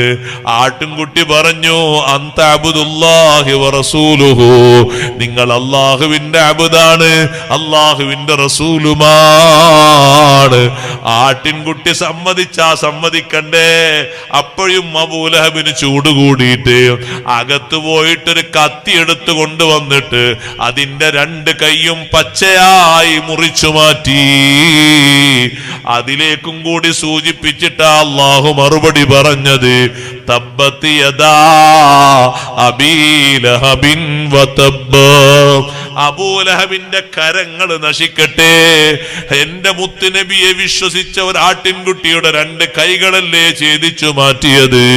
അവന്റെ കരങ്ങൾ നശിക്കട്ടെ, നശിച്ചിരിക്കുന്നു. അല്ലാഹു തആല പ്രതികരിച്ചപ്പോ കൈകൾ എന്ന് എടുത്തു പറഞ്ഞതിന്റെ പിന്നിൽ ഇങ്ങനെ ഒരു നിമിത്തമുണ്ടെന്ന് ഇമാം റാസി റളിയല്ലാഹു അൻഹു പഠിപ്പിക്കുന്നു. ഞാൻ പറഞ്ഞ വിഷയം അതല്ല. അബൂലഹബിന്റെ വീട്ടില് പകല് പറഞ്ഞ വിഷയം. അത്തരത്തിൽ അബൂലഹബ് എതിർത്തിട്ടും മുത്തുനബി സല്ലല്ലാഹു അലൈഹി വസല്ലം വീണ്ടും പോയി പറഞ്ഞില്ലേ? അബൂലഹബിന്റെ ആഖിറത്തിന്റെ മോചനം ഉദ്ദേശിച്ചിട്ടാണ്.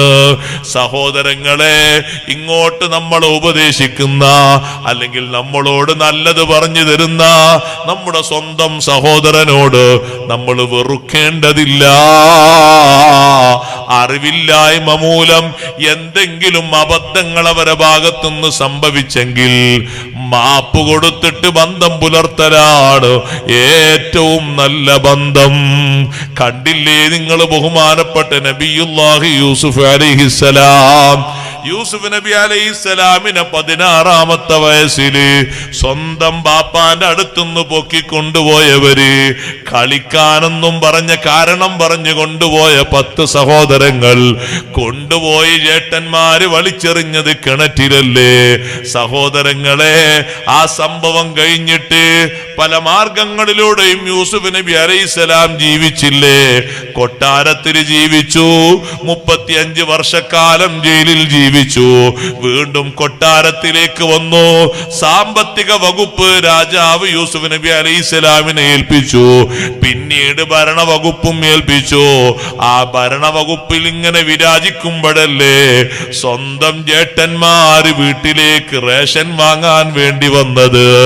പരിസര പ്രദേശങ്ങളിൽ വരൾച്ച ബാധിച്ചപ്പോ 10 സഹോദരങ്ങൾ ചാക്കുമായി സഞ്ചിയുമായി വന്നു നിൽക്കുന്നത് കണ്ടപ്പോ യൂസുഫ് നബി അലൈഹിസ്സലാമിന്റെ മനസ്സിൽ വന്നൊരു സ്നേഹം, സുബ്ഹാനല്ലാഹ്, വല്ലാത്ത സ്നേഹം തന്നെ. വജാഅ ഇഖ്വതു യൂസുഫ ഫദഖലൂ അലൈഹി വഹും ലഹു മുൻകിറൂൻ. അവർക്ക് യൂസുഫ് നബിയെ പരിചയമില്ല.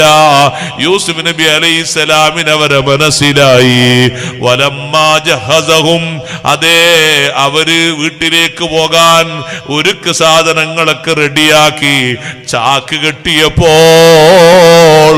അവിടെയുള്ള ചെറുപ്പക്കാരോട് യൂസുഫ് നബി അലൈഹിസ്സലാം പറഞ്ഞു, ഇജഅലൂ ബിളാഅതഹും ഫീ റിഹാലിഹിം ലഅല്ലഹും യഅരിഫൂനഹാ ഇദൻ ഖലബൂ ഇലാ അഹ്ലിഹിം ലഅല്ലഹും യർജിഊൻ. അവര് കൊണ്ടുവന്ന കാശില്ലേ, അതവരെ സഞ്ചിയിൽ തന്നെ ഇട്ടേക്കൂ. രാജാവിന്റെ ചെലവിലായി അവർക്ക് കൊടുത്ത റേഷൻ. നല്ല വൈരാഗ്യം തോന്നിയോ? ജയിലൊക്കെ അപ്പുറത്തുണ്ട്. ആ 10 പേരെയും ഒരുമിച്ച് കിട്ടിയ നേരമാണ്, ഒന്ന് പിടിച്ചിട്ടാലോ എന്ന് കരുതിയോ? പ്രതികരണം നോക്ക് നിങ്ങൾ. ഇത് പറയുമ്പോൾ ചിലപ്പം പലരുടെയും മനസ്സ് വായിക്കണോ, അത് നബി ആയതുകൊണ്ടല്ല അങ്ങനെ ചെയ്തത്. പിന്നെ ആരെ മാതൃക വേണ്ടത്? ശൈത്താന്റെ മാതൃക. നബിമാരി ഔലിയാക്കളി മാതൃക അല്ലാതെ പിന്നെ ആരെ മാതൃക മുഅ്മിനീങ്ങൾക്ക് വേണ്ടത്? അവരെ മാതൃകയാക്കാനല്ലേ ഖുർആൻ അത് പഠിപ്പിച്ചത്. സൗജന്യ റേഷൻ കൊടുത്തു. സഹോദരങ്ങളെ, രക്തബന്ധത്തിന്റെ വിലയാണ് യൂസുഫ് നബി അലൈഹിസ്സലാം കാണിച്ചത്. ചിലര് പറയും ബന്ധമൊക്കെ ബന്ധം, രക്തബന്ധമൊക്കെ ബന്ധം, സ്നേഹബന്ധമൊക്കെ ബന്ധം, പക്ഷേ സമ്പത്ത് തൊട്ടിട്ട് ബന്ധമല്ല എന്ന് പറയും. ഓ, അത് ചീഞ്ഞ ബന്ധം. ജ്യേഷ്ഠനൊക്കെ ജ്യേഷ്ഠൻ, അതിനൊക്കെ അതിര്, അത് തൊട്ട് കളിക്കാൻ പാടില്ല. അങ്ങനല്ല. ജ്യേഷ്ഠനും അനുജനും സഹോദരനും കുടുംബക്കാകുമ്പോൾ വിട്ടുവീഴ്ച ചെയ്യാനുള്ളതാണ് ഈ സമ്പത്ത് എന്ന് പറഞ്ഞത്. അതിനുള്ളതാണത്. കൊടുത്തിട്ട് നമ്മൾ കൊടുത്തു, ഒരു 40,000 റുപ്യ കടം കൊടുത്തു, ആവശ്യം വന്നപ്പോൾ കൊടുത്താണ്. പിന്നെ മൂപ്പരത്ത് ഇങ്ങോട്ട് തരാനില്ല. സ്നേഹബന്ധം നല്ല നിൽക്കാണ്, നമ്മളെന്താ പറയണ്ടത്? അത് വേണ്ട, ഞാൻ എനിക്ക് സംഭാവനയായിട്ട് തന്നിരിക്കുന്നു. അങ്ങനെ പറയാരെങ്കിലും? ഞാനത് എനിക്ക് തന്നതാണ്, സ്വതക്കായിട്ട് കൂട്ടിക്കും, ഇനി ഇങ്ങോട്ട് തരണം എന്നുള്ളവർക്കുള്ള വിഷമവും കടണ്ടല്ലോ എന്നുള്ള വിഷമമൊന്നും വേണ്ട. എന്തൊരു വിശാല മനസ്സാണത്. ആ കൊടുത്ത 40,000 പേരിൽ അല്ലാഹു തആല കൊടുക്കുന്ന ഒരു സുഖവും സൗന്ദര്യവും എത്രയാണ് സഹോദരങ്ങളെ. ഈ 10 സഹോദരങ്ങളും വീട്ടിൽ കൊണ്ടുപോയപ്പോ അവര് വന്നപ്പോ യൂസുഫ് നബി അലൈഹി സ്വലാം അവരോട് ചോദിച്ചു, നിങ്ങൾ വാപ്പാക്ക് 10 ആള് മാത്രമാണ് ഉള്ളത്? അല്ല, ഞങ്ങൾ 10 ആള് മാത്രമല്ല ഉള്ളത്, പിന്നെ ഞങ്ങൾക്ക് ഒരു സഹോദരൻ ഉണ്ടായിരുന്നു, ചെറുപ്പത്തിൽ ആളെ കാണാതായി പോയി. ആളായി ചോദിക്കുന്നവർക്കറിയില്ല, കാണാതായി പോയി. പിന്നെ ആ സഹോദരന്റെ ഒരു സഹോദരൻ കൂടി ഉണ്ട്, വീട്ടിലുണ്ട്. നിങ്ങൾ അടുത്ത വരെ വരുമ്പോ റേഷനൊക്കെ തരണമെങ്കിൽ ആ സഹോദരനെയും കൂട്ടി വരണം. വരൂലേ? വരും. അപ്പൊ 11 ആൾക്കുള്ള കൊണ്ടുപോകാലോ. ശരി, കൊണ്ടുവരാം. ബാപ്പാനോട് ഞങ്ങൾ പറഞ്ഞു നോക്കട്ടെ. വീട്ടിൽ പോയി ഇവർ കെട്ടയിച്ചു നോക്കുമ്പോ തന്നെ ആദ്യം തന്നെ ഉപ്പാനോട് എന്താ പറഞ്ഞത്? രാജാവ് നല്ല രാജാവാന്നുള്ള തെളിവെന്താ പറഞ്ഞത്? ഹാദിഹി ബിലാത്തുനാ റുദ്ദത്തിലൈന. നമ്മൾ കൊണ്ടുപോയ ആ വസ്തുക്കളുടെ വില, ഈ റേഷനുള്ള സംഖ്യ ഒന്നാകെ ഇങ്ങോട്ട് തിരിച്ചു തന്നിട്ടുണ്ട്. നല്ല രാജാവാണ് രാജാവ്. സ്നേഹം ഉണ്ടായിട്ടില്ലെങ്കിൽ തിരിച്ചു തന്ന എല്ലാവർക്കും ഇങ്ങനെ കൊടുക്കണ്ടോ? നല്ല രാജാവാണ്. അതുകൊണ്ട് സഹോദരനെ വിട്ടുതരണം. ഈ സംഖ്യ കൂടി ഇനിയും ഈ സംഖ്യ കൊണ്ടുപോയിട്ട് വാങ്ങാലോ. അപ്പൊ നമുക്ക് ഏറെ റേഷൻ വാങ്ങാൻ പറ്റും. നിങ്ങൾ വാപ്പ വിട്ടുതരണം. ആ ബാപ്പയിൽ നിന്ന് നമ്മൾ പഠിക്കേണ്ട ഒരു പാഠമുണ്ട്. ആ ബാപ്പ അപ്പയും മക്കളെ വിശ്വാസത്തിലെടുത്തു, അല്ലേ? ഇന്ന് ബാപ്പാര് ഒരിക്കൽ സമ്പത്തിന്റെ ഒരു വിഷയം മക്കളിൽ നിന്ന് പറ്റിപ്പോയാൽ പറയും, ഒരിക്കൽ ഒരു ചതി നിന്നോട് എനിക്ക് പറ്റിയിട്ടുണ്ട്, ഇനി ആ മരിക്കും വരെ അത് പറ്റൂല, മരിക്കും വരെ നിന്നെ വിശ്വസിക്കൂല. അങ്ങനെ പറയരുത്. വിശ്വാസത്തിൽ എടുത്തിട്ടല്ലേ ആ മക്കളോട് പറഞ്ഞത്, നിങ്ങൾക്ക് ഞാൻ വിട്ടുതരും, നിങ്ങളെല്ലാരും 10 ആളും കൂടി എന്റെ കൈ പിടിച്ചിട്ട് പറയണം, എന്തെങ്കിലും ആപത്ത് വന്നാൽ പിന്നെ എല്ലാരും പോകും, അങ്ങനൊന്നും സംഭവിച്ചിട്ടില്ലെങ്കിൽ തിരിച്ചു കൊണ്ടുവരും, വേറെ വിഷയങ്ങളൊന്നും ഉണ്ടായിട്ടില്ലെങ്കിൽ എല്ലാവരും കൈ പിടിച്ച് പറയും. എല്ലാവരും പറഞ്ഞപ്പോ അല്ലാഹു അലാ മാ നഖൂലു വക്കീൽ, നമ്മൾ ഈ പറഞ്ഞതിന്റെ പേരില് അല്ലാഹു തആലാനെ ഏൽപ്പിച്ച് നിങ്ങൾ കൊണ്ടുപോയിക്കോളി എന്ന് പറഞ്ഞു. കണ്ടോ? ഒരിക്കൽ എനിക്ക് അബദ്ധം പറ്റിയിട്ട് നീ ഞങ്ങളെ വിശ്വസിക്കൂല എന്നല്ല, പിന്നെയും വിശ്വാസത്തിൽ എടുത്തിട്ടല്ലേ ആ മക്കളെ കൂടെ വാപ്പ താമസിച്ചത്. ഇന്നങ്ങനെ ആൾക്കാർ പറയാം. എന്നോടൊരാൾ പറഞ്ഞു, ഉസ്താദേ, ഒരിക്കൽ മോൻ്റെ അടുത്ത് കാശ് കൊടുത്തു. എന്തിന്? ഒരു കച്ചവടം നടത്താൻ. അവൻ അതിനേക്കാളും വലിയ കടാക്കി വന്നു. ഇപ്പൊ അങ്ങനെ നാട്ടിൽ ഈസ്റ്റ് വെസ്റ്റ് ആയിട്ട് നടക്കണം. ഈസ്റ്റ് വെസ്റ്റ് എന്ന് പറഞ്ഞതല്ലേ, കിഴക്കോട്ടും പടിഞ്ഞാട്ടും അങ്ങനെ നടക്കന്നെ. വേറെന്താ പണി? കടലിട്ടിയ കടലും തിന്നും, വേറൊരു പണിയില്ല. തെക്കും വടക്കും അങ്ങനെ നടക്കന്നെ, പടിഞ്ഞാറും തെക്കുമായിട്ട് വേറൊരു പണിയില്ല. അവനങ്ങനെ നടക്കുന്നുണ്ട്, ഒരു പണിയില്ല, ഒരു ജോലിയിൽ ഏൽപ്പിക്കാനും തോന്നണില്ല. ഒരിക്കൽ അബദ്ധം സംഭവിച്ചാണ്, ഇനി എന്നിൽ നിന്ന് സംഭവിക്കൂല. അവൻ അങ്ങനെ നടന്നാലും കുഴപ്പമില്ല, മരണം വരെ അങ്ങനെ പോയാലും കുഴപ്പമില്ല. ഞാൻ പറഞ്ഞു, അങ്ങനെ ചെയ്യരുത്. നിങ്ങളെ മകന് പുരോഗതിപ്പെട്ട് നല്ലൊരു ജീവിതം നിങ്ങൾ ആഗ്രഹിക്കുന്നില്ലേ? ആഗ്രഹിക്കുന്നുണ്ട്. ഒരബദ്ധം തുടക്കത്തിൽ സംഭവിച്ചെഴുതിയിട്ട് എപ്പോഴും അങ്ങനെ ആയിക്കൊള്ളുന്നുണ്ടോ? ഇല്ലല്ലോ. വിശ്വാസത്തിലെടുത്ത് ഉപദേശിച്ച് കൂടെ ഒരാളും കൂടി നിർത്തിക്കൊടുത്ത് ആളെ നന്നാക്കണം, നല്ല ജീവിതം കൊടുക്കണം, നല്ല സെറ്റപ്പ് കൊടുക്കണം.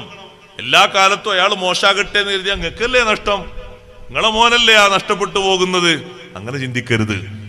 അങ്ങനെ ഒരു പ്രതിരോധ ചിന്ത, ഒരു പ്രതിലോമ ചിന്തയാണ് നമ്മുടെ മനസ്സിൽ പെട്ടെന്ന് കയറി വരിക. അത് ഈ ബന്ധം തകർക്കാൻ പിശാച് ചെയ്യുന്ന ഒരു പണിയും കൂടിയാണ്. അവൻ ഏറ്റവും നല്ല പണിയാണ്. നല്ല അടുപ്പുള്ള ഭാര്യയും ഭർത്താവാണെങ്കിൽ ഇതെങ്ങനെങ്കിലും ഒന്ന് പിരിയാൻ വേണ്ടി നോക്കും. നല്ല സ്നേഹത്തോടെ നടക്കുന്ന മക്കളും ബാപ്പയാണെങ്കിൽ ഇവിടെ എങ്ങനെങ്കിലും ഒന്ന് പിരിയാൻ വേണ്ടി നോക്കും. അതവന്റെ ഒരു സ്വഭാവമാണ്. ഏതെങ്കിലും ചാൻസ് കിട്ടിയാൽ ആ ചാൻസ് ഉപയോഗപ്പെടുത്തും. ഈ 10 മക്കളെയും വിശ്വാസത്തിലെടുത്തിട്ട് വാപ്പ സഹോദരനെ പറഞ്ഞേക്കുന്നു, മകനെ ബിന്യാമീനെ വിട്ടുകൊടുക്കുന്നു. പക്ഷേ ആ മക്കളോട് സ്നേഹത്തിന്റെ കുറവുണ്ടോ? ഇല്ല. നേരത്തെ എന്റെ യൂസുഫിനെ കൊണ്ടുപോയി നഷ്ടപ്പെടുത്തി എന്നതുകൊണ്ട് ഈ മക്കളോട് ബന്ധത്തിനും സ്നേഹത്തിനും കുറവുണ്ടോ? ഇല്ല. രണ്ടാമത് 11 മക്കളും പോകുമ്പോ ഉപ്പാന്റെ വർച്ചില് കണ്ടില്ലേ നിങ്ങള്? ഉപ്പ മക്കളോട് പറയുന്ന സ്നേഹത്തിന്റെ ഉപദേശം കേട്ടില്ലേ? യാ ബനിയ ലാ തദ്ഖുലൂ മിൻ ബാബിൻ വാഹിദിൻ വദ്ഖുലൂ മിൻ അബ്വാബിൻ മുതഫർരിഖാ. മക്കളെ, ആ കൊട്ടാരത്തിന് വ്യത്യസ്ത കവാടങ്ങളുണ്ട്. നിങ്ങൾ ഓരോരുത്തരും ഓരോന്നിലൂടെ പോയിക്കോളി. ഒക്കെ ഒരേ സാദൃശ്യമാണ്. നോക്കിയാൽ 10 ആളും കൂടി ഒറ്റ കവാടത്തിലൂടെ കടക്കരുത്. കാരണം കാണുന്ന ഏതെങ്കിലും ഒരാള് അവന്റെ കറാമത്തിന്റെ കണ്ണോട് ചിലപ്പം പറയും, ഇപ്പൊ 11 ഒരു പൊരേന്നാ, അപ്പൊ എത്ര റേഷൻ കൊണ്ടുപോകോല്. പിന്നെ ആ കൊണ്ടുപോകാനും കഴിയൂല, കുട്ടികൾക്ക് വരാനും കഴിയില്ല, ചിലപ്പോൾ നടക്കാനും കഴിയൂല. അങ്ങനെ ഉണ്ടല്ലോ ഒരു വലി അല്ലേ? ആ വലിണ്ട്, പലർക്കും പരിചയം ഉണ്ടാവില്ല. ആന്ന് പറഞ്ഞിട്ട് വേഗം ആ വലി, ഒരു നിയമത്ത് കാണുന്ന സമയത്തുള്ള ഒരു അജബിന്റെ വലി, അത് വേണ്ട അൽഹംദുലില്ലാ എന്ന് പറഞ്ഞാൽ മതിയല്ലോ. പക്ഷെ ചിലര് പറയും, ഇപ്പൊ 11 ഒരു പൊരേന്നാ, നോക്കി ഒക്കെ ഒരേ മോഡൽ, ഒക്കെ ഒരേ വാപ്പാന്റെ മക്കളാ തോന്നുന്നുണ്ട്. കണ്ടാ അങ്ങനെ തോന്നും. നിങ്ങൾ വ്യത്യസ്ത കവാടങ്ങളിലൂടെ കടക്കണം. ആ ഉപ്പാന്റെ ഒരു സ്നേഹം നോക്ക് നിങ്ങൾ. ലാ തദ്ഖുലൂ മിൻ ബാബിൻ വാഹിദ് വദ്ഖുലൂ മിൻ അബ്വാബിൻ മുതഫർരിഖ. വ്യത്യസ്ത ഗേറ്റിലൂടെ കടക്കണം കൊട്ടാരത്തിലേക്ക്. ഒരേ വാതിലിലൂടെ എല്ലാവരും കടക്കരുത്. അങ്ങനെയും കൂടി സ്നേഹോപദേശം കൊടുത്തിട്ട് ആ മക്കളെ വിടുന്നത്. മക്കള് പോയി രണ്ടാമത്തെ റേഷൻ വാങ്ങി തിരിച്ചു വരുന്ന സമയത്ത് 1-2-3 ആളുകൾ അവിടെ തന്നെ നിന്നു. ഞങ്ങൾ പോരുന്നില്ല, ഇനി വാപ്പാന് മുഖം കാണാൻ കഴിയൂല. ബിന്യാമീനാണെങ്കിൽ യൂസുഫ് നബി അലൈഹി സ്വലാം സഹോദരനാന്നും പറഞ്ഞ് ഇവിടെ നിർത്തി പരിചയപ്പെടുത്തി കൊടുത്തു. പേടിക്കണ്ട, ഇന്നി അന അഖൂക ഫലാ തബ്തഇസ് ബിമാ കാനൂ യഫ്അലൂൻ. അവർ ചെയ്തതിന്റെ പേരിൽ ഒരു വിഷമം വേണ്ട, ഞാൻ സഹോദരൻ യൂസുഫാണ്. കുറെ കാലം മുമ്പ് കണ്ടതാ നമ്മള്, കണ്ടിട്ടിപ്പോ വർഷങ്ങൾ കുറെ ആയില്ലേ. യൂസുഫാണ് ഞാൻ. നിന്നെ ഇവിടെ നിർത്താനുള്ള ചില കൗശലങ്ങളൊക്കെ ഞാൻ ചെയ്യും, സങ്കടപ്പെടരുത്, നമുക്ക് ഒരുമിച്ച് ഇവിടെ നിൽക്കാം. ഇത് രണ്ടും ഒരു ബാപ്പക്കും ഒരു ഉമ്മക്കുള്ള, ഉമ്മയും ബാപ്പയും ഒത്ത സഹോദരങ്ങളാണ് യൂസുഫ് നബി അലൈഹി സ്വലാമും ബിന്യാമീനും. ബാക്കിയുള്ള 10 ബാപ്പൊത്തതാണ്, ഉമ്മത്തതല്ല. ഉമ്മ വേറെ. ബാപ്പി ഉമ്മയൊത്തത് ഒരേ ബാപ്പക്കും ഉമ്മക്കാവുമ്പോ ബന്ധം കൂടുതൽ ഉണ്ടാകുമല്ലോ. ആ നിലക്ക് അവിടെ നിർത്തി. ഇവര് വീട്ടിൽ പോയിട്ട് എന്ത് പറയും? അവര് പറയാനുള്ള പറച്ചില് ബാപ്പാനോട് പറഞ്ഞു, ഉപ്പാ നിങ്ങളെ മകൻ കളവ് കേസിൽ അവിടെ കുടുങ്ങിയിട്ടുണ്ട്, മോഷണ കേസിൽ കൊട്ടാരത്തിൽ പിടിക്കപ്പെട്ടു പോയിട്ടുണ്ട്, വന്നിട്ടില്ല. അപ്പോഴും ഉപ്പ പറഞ്ഞ മറുപടി എന്താണ്? ബൽ സവ്വലത്തുലക്കും അൻഫുസുകുൻ അംറാ ഫസബ്റുൻ ജമീൽ. നിങ്ങൾക്ക് ചില കാര്യങ്ങളൊക്കെ തോന്നിയത് നിങ്ങൾ പറഞ്ഞു, നിങ്ങൾ ചെയ്തു. ഞാൻ അല്ലാഹുവിന്റെ മാർഗത്തിൽ നല്ല ക്ഷമ സ്വീകരിക്കുകയാണ്. അസല്ലാഹു അൻ യഅതിയനി ബിഹിം ജമീഅ.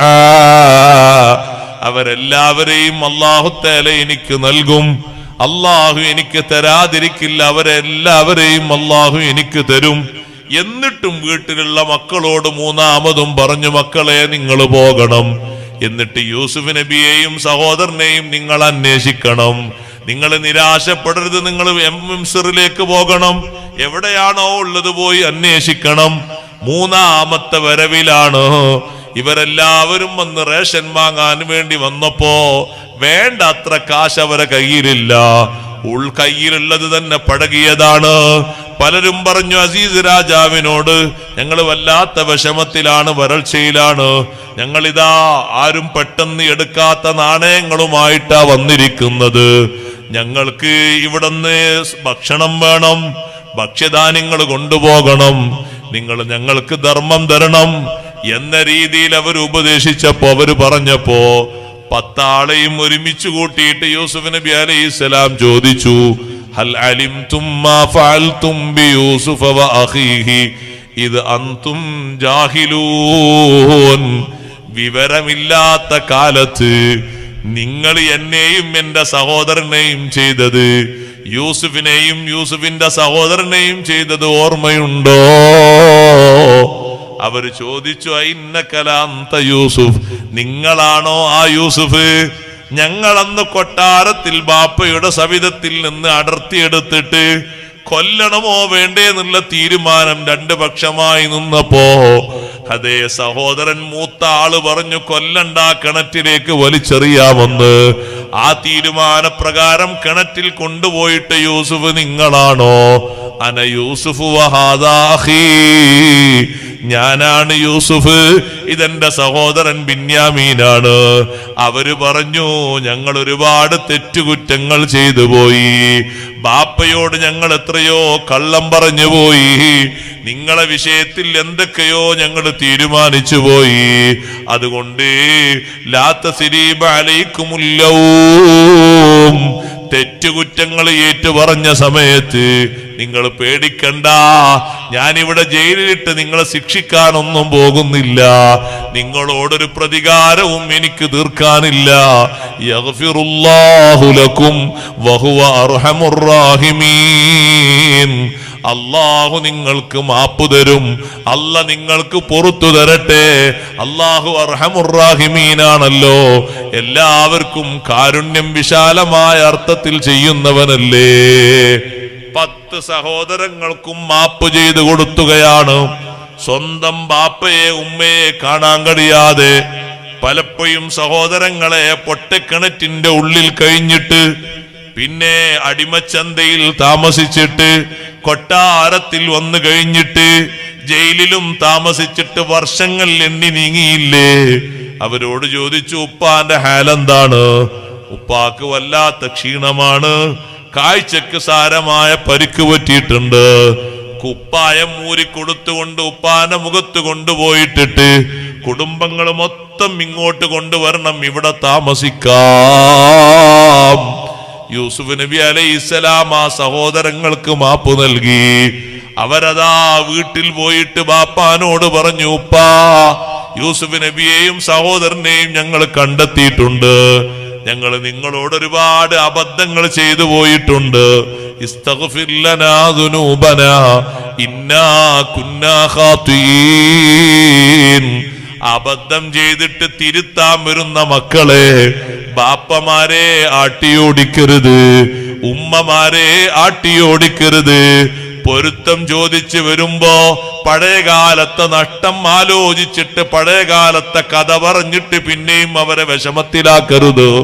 മാപ്പു തരണം ബാപ്പാ, അബദ്ധങ്ങൾ ഒരുപാട് ചെയ്തു പോയി. നിങ്ങൾക്ക് ഞാൻ മാപ്പ് തരൂല എന്നല്ല ബാപ്പ പറഞ്ഞത്, നിങ്ങൾക്ക് വേണ്ടി ഞാൻ എൻ്റെ റബ്ബിനോട് ഒരു സമയം ദ്വാരക്കാൻ വേണ്ടി ഞാൻ നിശ്ചയിക്കുന്നുണ്ട്. സൗഫ അസ്തഗ്ഫിറു ലക്കും റബ്ബി. ഇതുപോലൊത്തൊരു വെള്ളിയാഴ്ച രാവ്, ഇതുപോലൊത്തൊരു വെള്ളിയാഴ്ച രാവ് അത്തായത്തിന്റെ നേരത്ത് എഴുന്നേറ്റ് ആ ഉപ്പ ദുആ ചെയ്തു, അള്ളാഹുവിനോട് കെഞ്ചി ചോദിച്ചു, എന്റെ മക്കൾക്ക് നീ മാപ്പ് കൊടുക്കണേ അല്ലാ, അബദ്ധങ്ങളാണ് അവരിൽ നിന്ന് സംഭവിച്ചത്, മാപ്പ് കൊടുക്കണം, അവരെ നന്നാക്കണം. ബാപ്പ വേർക്കുമ്പോ പിന്നിൽ നിന്ന് മക്കളൊക്കെ ആമീൻ ആമീൻ ആമീൻ എന്ന് പറയുന്നുണ്ടായിരുന്നു. നിങ്ങൾ ചരിത്രം പരിശോധിച്ചു നോക്കൂ. ആ 10 മക്കളും ഈ 2 മാപ്പും കിട്ടിയ ശേഷം ജീവിതം നന്നാക്കിയിട്ട് ഔലിയാക്കളെ കൂട്ടത്തിൽപ്പെട്ടിട്ടാണ് അവർ മരിച്ചുപോയത്. മാപ്പിന്റെ സൗന്ദര്യം ഇത്രയും വലുതാ. സ്വന്തം മക്കൾക്ക് ബാപ്പമാര് മാപ്പ് കൊടുക്കണം, ഭർത്താവിന് ഭാര്യയും ഭാര്യയ്ക്ക് ഭർത്താവും മാപ്പ് കൊടുക്കണം. എന്തെങ്കിലും ഒന്ന് സംഭവിച്ച സംഭവം എപ്പോഴും ഉണ്ടോ മനസ്സിലിങ്ങനെ മായാതെ? യാസീനെന്ന് ചോദിച്ചാൽ ഇപ്പം ഫുള്ള് ഓതാൻ കിട്ടിയോളന്നില്ല, പക്ഷെ അത് ചോദിച്ചാൽ അതിന്റെ കറക്റ്റ് പറഞ്ഞൊരു ഒരു അർഫ് മാറ്റം ഉണ്ടാവില്ല. അപ്പൊ കേൾക്കുന്ന ആൾ പറയും ഭയങ്കര ഓർമ്മശക്തിയാണ്, 92 ആയല്ലോ. ഓർമ്മശക്തി ആയതുകൊണ്ടല്ല, അത് മനസ്സിന്റെ കുടിലമായ അവസ്ഥ ഉണ്ടാകും. ആ ഓർമ്മശക്തിക്ക് ഏറ്റവും ഓർമ്മ വരേണ്ടത് ആയത്തും ഹദീസല്ലേ, അതൊന്നും ഓർമ്മ ഉണ്ടാവില്ല. ആ യാസീനെന്നെ ഓർമ്മ ഉണ്ടാവില്ല, ചിലപ്പോൾ അലന്തറ കൈഫന്നെ ഓർമ്മ ഉണ്ടാകൂല, പക്ഷെ ഇത് കറക്റ്റ് ഓർമ്മ. അതിനാ അത് വിട്ടേക്കണം എന്ന് പറഞ്ഞത്. മാപ്പ് കൊടുത്തു, ഒരു ശിക്ഷ എടുത്തില്ല. സ്വന്തം ബാപ്പയായ യാക്കൂബ് നബി അലൈഹിസ്സലാമിനെ യൂസുഫ് നബി അലൈഹിസ്സലാം കാണുന്നത് നോക്ക്, നിങ്ങൾ ചരിത്രം പരിശോധിച്ചു നോക്കി. 80 വർഷത്തിന് ശേഷമാണ്, 1-2 അല്ല, 80 വർഷത്തിന് ശേഷം. എന്നിട്ടും ആ സഹോദരങ്ങൾക്ക് മാപ്പ് കൊടുത്തില്ലേ? അവർക്ക് സൗജന്യ റേഷൻ കൊടുത്തില്ലേ? 70 ആളുകളാണ് കുടുംബസമേതം വരുന്നത്. പിന്നെ 2 ദിവസം കഴിഞ്ഞിട്ട് വരുന്നത് 70 ആളുകളാണ് കൊട്ടാരത്തിലേക്ക് വരുന്നത്. അവിടെ പോയി സ്വീകരിച്ചവരെ കൂട്ടിക്കൊണ്ടുവന്നു. ഇത്രയും മക്കൾക്ക് മാപ്പ് കൊടുത്തിട്ട് ബന്ധം നന്നാക്കിയ യാക്കൂബ് നബി അലൈഹി ഇസ്ലാമിന് അല്ലാഹു തആല ആ മക്കളെ നല്ല അവസ്ഥയിൽ കണ്ടിട്ട് ജീവിക്കാൻ അല്ലാഹ് വീണ്ടും ആയുസ് കൊടുത്തു, 25 കൊല്ലം കൂടി. നമ്മൾ പഠിക്കേണ്ട പാടാണിത്. ആ മക്കൾക്ക് മാപ്പ് കൊടുത്തിട്ട് അത്താഴത്തിന്റെ നേരത്തെ എന്റെ മക്കളെ നന്നാക്കണേ അല്ലാ. അവരെന്നോട് പറഞ്ഞ കളവാണ്, ശരിയാ, നിന്നോടും ഒരുപാട് അബദ്ധങ്ങൾ അവർ ചെയ്തിട്ടുണ്ട്, പുറത്തു കൊടുക്കണം എന്റെ മക്കൾക്ക്. അല്ലാഹുവിനോട് കെഞ്ചി ദുആ ചെയ്തപ്പോ ആ ദുആ അല്ലാഹു സ്വീകരിച്ച് ആ മക്കളെ മുഴുവനും സ്വാലിഹീങ്ങളിൽ അല്ലാഹു പെടുത്തിയിട്ട് അത് കണ്ട് ആസ്വദിക്കാൻ, സന്തോഷത്തോടെ ജീവിക്കാൻ യാക്കൂബ് നബി അലൈഹിസ്സലാമിന് അല്ലാഹു ആയുസ് നീട്ടിക്കൊടുത്തു. കൊട്ടാരത്തിൽ 25 വർഷം മക്കളോടൊപ്പം ബാപ്പ താമസിച്ചു. പേരക്കുട്ടികളും മൊത്തം നാട്ടിൽ നിന്ന് വന്നത് 70 പേരാണ്. യൂസുഫ് നബി അലൈഹിസ്സലാം സന്തോഷത്തോടെ ജീവിച്ചുപോയി. സഹോദരങ്ങളെ, ബന്ധത്തിന്റെ അവസ്ഥ അങ്ങനെയാണ്. അസീസ് രാജാവ് മരണപ്പെട്ടല്ലോ. യൂസുഫ് നബി അലൈഹിസ്സലാം കൊട്ടാരത്തില് ആ അസീസ് രാജാവിന്റെ ഒരു പത്നി ഉണ്ടായിരുന്നു, അവിടെ സലീഹ. സലീഹ കൊട്ടാരത്തിൽ നിന്ന് പിന്നെ പോയി വേറെ താമസമായി. യൂസുഫ് നബി അലൈഹിസ്സലാം സലീഹയെ ഒരു ദിവസം കണ്ടപ്പോ സലീഹ എന്ന പെണ്ണ് യൂസുഫ് നബിയോട് ചോദിച്ചു, എന്നെ അറിയുമോ? ആരാ നിങ്ങൾ? നിങ്ങൾ എനിക്ക് പരിചയമില്ലല്ലോ. ഞാനിപ്പോ ഒറ്റക്ക് താമസിക്കുന്നൊരു വിധവയാണ്. എന്റെ ശരീരം ശുഷ്കിച്ചിട്ടുണ്ട്. ഞാൻ വല്ലാത്ത വിഷമത്തിലാണ്. എന്റെ പേര് പറഞ്ഞാ നിങ്ങൾക്ക് പെട്ടെന്ന് എന്നെ അറിയുമോ നിങ്ങൾക്ക്? സലീഹേ, കൊട്ടാരത്തിലുള്ള സലീഹെ അറിയുമോ? യൂസുഫ് നബി അലൈഹിസ്സലാം ചോദിച്ചു, ഇമ്രാത്തുൽ അസീസ് ഖിത്ഫീർ എന്ന പേരുള്ള അസീസ് രാജാവിന്റെ ഭാര്യയാണോ? അതേ, ഭാര്യയാണ് ഞാൻ. നിങ്ങൾ വിവാഹിതയാണോ? അല്ല.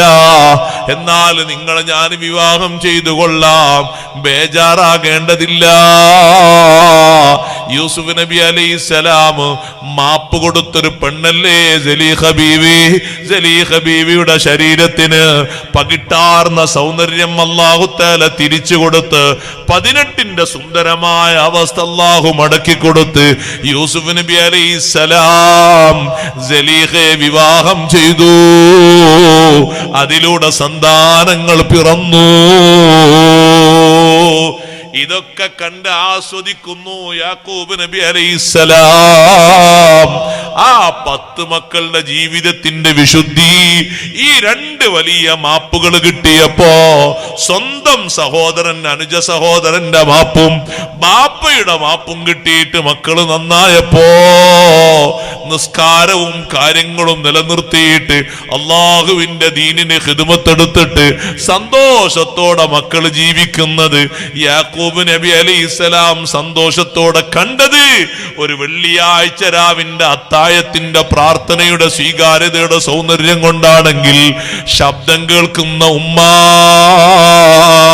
എന്റെ പ്രിയപ്പെട്ട ഉപ്പ, പ്രിയപ്പെട്ട ജ്യേഷ്ഠ, ഒന്ന് മാപ്പ് കൊടുത്തിട്ട് അള്ളാഹുവിലേക്ക് അവർക്ക് മാപ്പ് കൊടുക്കാൻ ഒന്ന് ദുആ നടത്തൂ. നമുക്കാകെ അത്താഴത്തിന്റെ നേരം ഉണ്ണാൻ മാത്രമേ അറിയൂ. ഒന്ന് നിസ്കരിച്ചുകൊണ്ട് ദ്വാർക്കാൻ അറിയോ സഹോദരങ്ങളെ? ഒരു 2 റക്അത്തെങ്കിലും നിസ്കരിച്ചിട്ട് അള്ളാഹുവിലേക്ക് മനസ്സ് തിരിക്കാൻ അറിയോ? സ്വന്തം മക്കളുടെ അഭിവൃദ്ധിക്ക് വേണ്ടി, പുരോഗതിക്ക് വേണ്ടി എപ്പോഴാ പിന്നെ നിങ്ങൾ കരഞ്ഞു ദ്വാർക്കുന്നത് അറിയുമോ? ഒരൊറ്റ വെള്ളിയാഴ്ച രാവിലുള്ള ദുആ കൊണ്ട് ഇത്തരത്തിലുള്ള സ്വീകാര്യത അള്ളാഹു നൽകിയപ്പോ യാക്കൂബ് നബി അലൈഹിസ്സലാം ശിഷ്ടകാലമായ 25 വർഷത്തില് ഒരൊറ്റ വെള്ളിയാഴ്ച രാവിന്റെയും അത്താഴത്തിന്റെ നേരം ഒഴിവാക്കിയിട്ടില്ല. എല്ലാ വെള്ളിയാഴ്ച രാവിലും അത്താഴത്തിന്റെ നേരത്ത് എഴുന്നേറ്റ് നിസ്കരിച്ചുകൊണ്ട് കരഞ്ഞു ദുആ ചെയ്യുന്നു. സൗകര്യങ്ങൾ, സംവിധാനങ്ങളൊക്കെ നമുക്ക് ഇഷ്ടം പോലെ ഉണ്ട്. നമ്മൾ ആകെ അത്താഴം എന്ന് പറഞ്ഞാല് ഒരു ഉണ്ണല് മാത്രമേ അറിയുള്ളൂ നമുക്ക്. ഇന്നലെ എഴുന്നേറ്റില്ല അത്താഴത്തിന്. ഒന്ന് മനസ്സ് അള്ളാഹുവിലേക്ക് തിരിച്ചു ദ്വാരക്കാൻ ഒരു മനസ്സ് ഇതുവരെ തിരിഞ്ഞിട്ടുണ്ടോ സഹോദരങ്ങളെ? മുറാദൊക്കെ ഹാസിലാകണം, കാര്യങ്ങളൊക്കെ നടക്കണം. എപ്പോഴാ അതിന് സമയം? എപ്പോഴാ ഇനി കാത്തിരിക്കുന്നത്? യാക്കൂബ് നബി അലൈഹിസ്സലാമിന്റെയും യൂസുഫ് നബി അലൈഹിസ്സലാമിന്റെയും മാതൃക സ്വീകരിക്കുക. പഠനപ്പിണക്കങ്ങളൊന്നും ഇല്ല ആളോട് ബന്ധം മുറിച്ച ഒരാളാണെങ്കിൽ അയാൾ അടുത്തിരിക്കാൻ പോലും പറ്റൂല എന്നാണ്. ഞാനത് പറഞ്ഞില്ലെങ്കിൽ ഞാൻ വിഷയുടെ ബാക്കി കിടക്കും. ബന്ധം മുറിച്ച ഒരാളാണെങ്കിൽ അയാൾ അടുത്ത് പോലും ഇരിക്കാൻ പറ്റൂല എന്നാണ്. സയ്യിദുന അബൂ ഹുറൈറ റളിയല്ലാഹുവിന്റെ മജ്ലിസിൽ മഹാനവറുകൾ എപ്പോ ഇരുന്നാലും പറയും, കുടുംബക്കാരോട് ആരെങ്കിലും തെറ്റിയവരുണ്ടെങ്കിൽ എണീറ്റ് പോകണേ എന്ന് പറയും. എപ്പോ സദസ്സ് സംഘടിപ്പിച്ചാലും പറയും. അങ്ങനെ നമ്മൾ അനൗൺസ്മെന്റ് ചെയ്താൽ കസേര മാത്രമേ ഉണ്ടാവുള്ളൂ അല്ലേ? അല്ല, എനിക്കൊരു ആശങ്ക കൊണ്ട് പറഞ്ഞാണ് ഞാൻ. നിങ്ങളൊക്കെ അങ്ങനെയാണെന്നല്ല, പൊതുവെ ആൾക്കാർക്ക് ചെറിയ ചെറിയ പ്രശ്നങ്ങളിലാണല്ലോ ഉള്ളല്. അത് തീർക്കണം. വളരെ സ്നേഹത്തോടെ ഞാൻ പറയാണ്, തീർക്കണം. അതിലൊന്നും കാര്യമായിട്ടൊന്നുമില്ല. നമ്മൾ വെറുതെ അതിങ്ങനെ മൂടിപ്പോച്ച് കിടന്നിട്ടൊന്നും ഒരു കാര്യമില്ല. നമ്മളെ മനസ്സ് നന്നാകണ്ടേ, നമ്മളെ ആഖിറം നന്നാകണ്ടേ, ആഖിബത്ത് നന്നാകണ്ടേ. ഏറ്റവും വലിയ വിട്ടുവീഴ്ച തരുന്ന യജമാനല്ലേ നമ്മുടെ യജമാനനായ റബ്ബ്. ഒന്ന് മാപ്പ് കൊടുത്തുകൂടെ? ഒന്ന് വിട്ടുകൊടുത്തൂടെ? പൊരുത്തപ്പെട്ടു കൊടുത്തൂടെ? കുടുംബങ്ങൾ തമ്മിലുള്ള വ്യത്യസ്ത ബന്ധങ്ങൾ, ഭാര്യയും ഭർത്താവും ഒരു വീട്ടിലാ താമസിക്കുന്നത്. ഭാര്യ ഉണ്ടാക്കിയ ഭക്ഷണമൊക്കെ മൂപ്പര് കഴിക്കുന്നുണ്ട്, അലക്കിക്കൊടുന്ന് തേച്ചും ഡ്രസ്സൊക്കെ ഇടുന്നുണ്ട്. പക്ഷെ വർത്തമാനം പറഞ്ഞിട്ട് മിണ്ടിയിട്ട് കൊല്ലത്രയോ ആയി. അള്ളാഹു കാത്തു രക്ഷിക്കട്ടെ. നിരപരാധിയായ ആ പെണ്ണ് അവരിൽ നിന്നുണ്ടായ എന്തോ ഒരു ചെറിയ വിഷമത്തിന്റെ പേരിലാണ് ഈ പിണക്കുന്നെങ്കിൽ ആ മനസ്സിൽ നൊന്തുകൊണ്ട് ഇറക്കുന്ന ആ വേദനകളുടെ ഓരോ നിമിഷങ്ങളും ആഖിറത്തിൽ പ്രതികൂലമായി നിങ്ങൾക്ക് ബാധിക്കും. നന്നാക്കേണ്ടവരല്ലേ അവരെ നിങ്ങൾ. നല്ല പെരുമാറ്റം നമ്മുടെ ഭാഗത്തു നിന്നുണ്ടാകണ്ടേ. എന്താ നല്ല പെരുമാറ്റം എന്ന് പറഞ്ഞാൽ എന്താ? ആശിറൂഹുന്ന ബിൽ മഅറൂഫ്, ഇണകളോട് നല്ല അർത്ഥത്തിൽ നിങ്ങൾ പെരുമാറി ജീവിക്കണം. എന്താ പെരുമാറ്റം? പോരായ്മ സംഭവിച്ചാലും മാപ്പ് കൊടുക്കുക എന്നുള്ളതാണ് നല്ല പെരുമാറ്റം. അതിങ്ങനെ എല്ലാ ദിവസവും അനൗൺസ്മെന്റ് ചെയ്യാന്നല്ല, ആവർത്തിച്ച് ഇങ്ങനെ പറയാന്നല്ല. എന്തെങ്കിലും ഒരു വീക്ക്നെസ് വരുമ്പോൾ തറവാടടക്കം ബാപ്പാനും വല്യാപ്പാനും വിളിച്ച് പറയാന്നല്ല അതിന്റെ അർത്ഥം. മാപ്പ് ചെയ്തു കൊടുത്തിട്ട് നല്ല ജീവിതം കൊടുക്കണം, നല്ല സംസ്കാരം കൊടുക്കണം, നല്ല സ്വഭാവം കൊടുക്കണം. ഒരു ചെറിയ അബദ്ധം സംഭവിച്ചു പോയി, പിന്നെ എന്നും പിണക്ക, എന്നും തെറ്റാ സഹോദരങ്ങളെ. ചെറിയൊരു അബദ്ധം സംഭവിച്ചു പോയി, സംഭവിച്ചത് അബദ്ധമാണ്, തെറ്റാണ്. നിങ്ങളിൽ നിന്ന് സംഭവിക്കുന്ന അബദ്ധങ്ങളൊക്കെ എണ്ണിയാൽ അടുപ്പിക്കോ നിങ്ങൾ അങ്ങോട്ട്? പുരുഷന്മാരായ നിങ്ങൾ ചെയ്യുന്ന സ്വകാര്യതകളും മറ്റുള്ള നെറുകേടുകള് അറിഞ്ഞിട്ട് നിങ്ങളെ എണ്ണി പറഞ്ഞാൽ സമൂഹത്തിൽ ആരെങ്കിലും സ്വീകരിക്കോ നമ്മളെ? എത്ര സഹകരണത്തോടെ അവർ ജീവിക്കുന്നത്. ഞാൻ പലപ്പോഴും എന്റെ സഹോദരങ്ങളോട് സുഹൃത്തുക്കളോട് പറയലുണ്ട്, നമുക്ക് അവകാശമില്ലാത്ത ഔദാര്യങ്ങൾ ഒരുപാട് ചെയ്തു തരുന്നവരാണ് ഇണകള്. സ്നേഹം കൊടുക്കാൻ മനസ്സ് വേണം. നമുക്ക് ഭക്ഷണം ഉണ്ടാക്കി തരിക നമ്മുടെ ഇണക്ക് നിർബന്ധ ബാധ്യതയല്ല. ഈ യുഗത്തിൽ ജീവിക്കുന്ന സൗകര്യങ്ങളും പത്രാസും സംവിധാനങ്ങളിലൊക്കെ ഒരു ചെറുപ്പക്കാരനോട് തന്റെ ഇണ പറയാണ് ഒരു കൂലിക്കാരിയെ വെക്കണം എന്ന് പറഞ്ഞാൽ വെച്ചു കൊടുക്കേണ്ടി വരും. അവിടെ നിർബന്ധമായിട്ടും വെച്ചു കൊടുക്കേണ്ടി വരും. അലക്കാനൊരു പെണ്ണിനെ വെക്കണം, എന്നെ കൊണ്ട് കഴിയില്ലെന്ന് അലക്കി കൊടുക്കേണ്ടി വരും, ഒരു പെണ്ണിനെ വെക്കേണ്ടി വരും. നമ്മളോടുള്ള സ്നേഹത്തിന്റെ പേരിൽ ഒരു സഹകരണം പലപ്പോഴും പാലിക്കുമ്പോ അങ്ങോട്ടും വേണ്ടേ സഹോദരങ്ങളെ സഹകരണം. ജീവിതാവസാനം വരെ വിട്ടുപിരിയാത്ത ബന്ധമാകണം. വിട്ടുപിരിയാത്ത ബന്ധം ജീവിതാവസാനം വരെ. 60 വയസ്സായാലും 70 വയസ്സായാലും ബന്ധം വിടാൻ പാടില്ല. അങ്ങനെ ഉണ്ട് ഒരു കണക്ക്. 60 വയസ്സാകും പിന്നെ അവിടെ ഒരു കോളാമ്പി, അവിടെ ഒരു കട്ടിൽ, അവിടെ ഒരു റൂം, ഇവിടെ ഒരു കട്ടിൽ. കോളാമ്പി എന്ന് പറഞ്ഞാൽ അവിടെ മനസ്സിലാവില്ലേ? മനസ്സിലാവുമല്ലോ അല്ലേ? ഞാൻ വിചാരിച്ചു വേറെന്ത് ഭാഷ ഒക്കെ ഉണ്ടാവും ഇവിടെ. കോളാമ്പി മനസ്സിലായില്ലേ? തുപ്പുന്ന പാത്രം അതിനാ വേറെന്തോ പറയണ്ടാവുന്നു. 2 മൂലയിലേക്ക് ഇടാൻ പാടില്ല. അവരെ ഒരുമിച്ചാണ്. ജീവിതത്തിന്റെ അവസാനം വരെ ഒരു കട്ടിലാണ്. എങ്ങനെ 2 കട്ടിൽ ഒന്ന്? എങ്ങനെ 2 റൂം വന്ന്? എങ്ങനെ? അല്ല, നിങ്ങൾ 25-ാമത്തെ വയസ്സിലോ മറ്റൊരു 18 വയസ്സിലോ 19 വരുമ്പോ ഒരു റൂമല്ലേ ഉണ്ടായിരുന്നുള്ളൂ അല്ലേ? ഒരു കട്ടിലുണ്ടായിരുന്നുള്ളൂ. 4 മക്കളുണ്ടായിട്ട് ആ മക്കളെ വിവാഹം കഴിച്ചു വിടുമ്പോഴും ഒരു കട്ടിലല്ലേ ഉള്ളൂ. അങ്ങനെ 2 കട്ടിലായത് എങ്ങനെയായത്? അത് ശരി, ലാസ്റ്റ് ഘട്ടത്തിൽ ബന്ധം മുറിച്ചിട്ട് അങ്ങനെ നരകത്ത് പോവാൻ നിൽക്കുക. പിന്നെ എന്തെങ്കിലും ഒന്ന് കണ്ടാ അവിടുന്ന് അങ്ങോട്ട് വിമർശനായി, എന്തെങ്കിലും ഒന്ന് കണ്ടാ അവിടുന്ന് ഇങ്ങോട്ട് വിമർശനായി. അങ്ങനല്ല, ജീവിതത്തിന്റെ അവസാനം വരെ ആ ബന്ധം വേണം. ലാസ്റ്റ് ഘട്ടം വരെ ബന്ധം സുദൃഢമായിട്ട് പൊരുത്തത്തോടെ വേർപിരിയണം. അല്ലാഹു തആല തൗഫീഖ് തരട്ടെ. ഉമ്മമാരോട്, പെങ്ങന്മാരോട്, സഹോദരിമാരോട് ഞാൻ പറയട്ടെ, പൊരുത്തക്കേടുള്ള വാക്കുണ്ടാക്കരുത്, പ്രവർത്തനങ്ങൾ ഉണ്ടാക്കരുത്. സ്നേഹമസൃണമായ പെരുമാറ്റമാണ് ബന്ധത്തിന്റെ ഏറ്റവും കാതൽ. കുടുംബജീവിതത്തിലെ ബന്ധത്തിന്റെ ഏറ്റവും വലിയ കാതൽ സ്നേഹമസൃണമായ പെരുമാറ്റം. ആ പെരുമാറ്റം എന്ന് പറഞ്ഞാൽ പഴമക്കാരിൽ നിന്ന്, ഔലിയാക്കളിൽ നിന്ന് നമ്മൾ കണ്ടുപിടിക്കണത്. ലോകത്ത് അറിയപ്പെട്ട ഔലിയാക്കൾപ്പെട്ട ഒരു മഹാനല്ലേ അബൂ മുസ്ലിമുൽ ഖൗലാനി റളിയല്ലാഹു അൻഹു. എത്ര വലിയ അബൂ മുസ്ലിമുൽ ഖൗലാനി റളിയല്ലാഹു അൻഹു ചെറിയ മഹാനൊന്നുമല്ല. അസ്വദുൽ അൻസി എന്ന കള്ളപ്രവാചകനെ വിശ്വസിക്കാത്തതിന്റെ പേരിൽ തീയിലേക്ക് വലിച്ചെറിഞ്ഞിട്ട് ശരീരത്തിന്റെ രോമം പോലും കരിയാതെ എഴുന്നേറ്റ് വന്ന മഹാനാണ്. അത്രയും വലിയ ബഹുമാനം അല്ലാഹു നൽകിയ മഹാനാണ് അബൂ മുസ്ലിമുൽ ഖൗലാനി റളിയല്ലാഹു അൻഹു. മുത്തുനബി സല്ലല്ലാഹു അലൈഹി വസല്ലം തങ്ങളെ കാലത്ത് ജീവിച്ചിട്ടുണ്ട്, പക്ഷേ തങ്ങളെ കാണാൻ പറ്റിയിട്ടില്ല.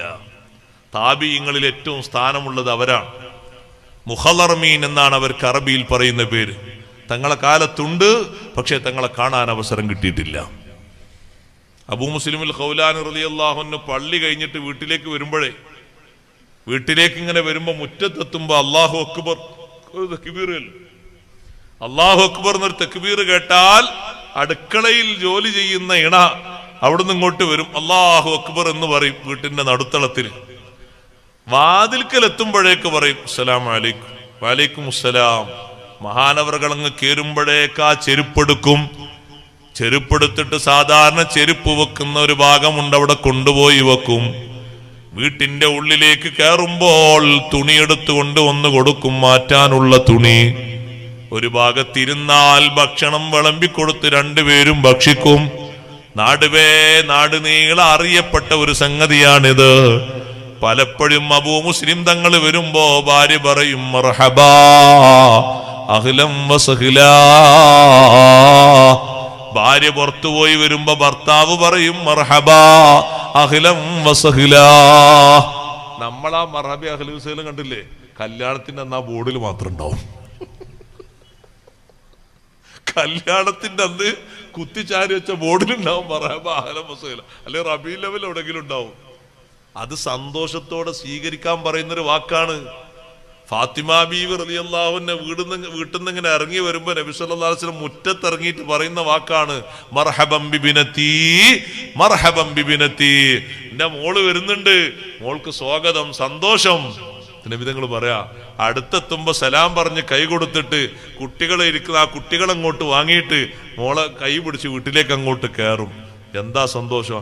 അടുത്തിരുന്നിട്ടേ സംസാരിക്കുള്ളൂ എന്നാണ്. നമ്മൾ എത്ര മൈലീസ് അപ്പുറത്തിരുന്ന സംസാരിക്കല്. അത് ചോദിച്ചാൽ തന്നെ ഫുള്ള് കാര്യം ചോദിക്കാൻ നേരം കിട്ടലുണ്ടോ? ഇല്ലല്ലേ? ഒന്ന് അടുത്തിരുന്നിട്ട് വിശേഷങ്ങളൊക്കെ ചോദിക്കാന്ന് പറഞ്ഞാൽ അതിന് അടുപ്പം വേറുണ്ട്, ഒരു സന്തോഷം വേറുണ്ട്, ഇണക്കം വേറുണ്ട്. ശരി, മക്കളെ അടുത്ത് അവരെ കെട്ടിച്ചേക്കുമ്പോ വരെ മാത്രമേ ഇരിക്കാൻ പറ്റുള്ളൂ എന്നാ? അങ്ങനെ ഉണ്ടോ പരിധി? അല്ലെങ്കിൽ ആരെങ്കിലും സംശയിക്കുന്ന?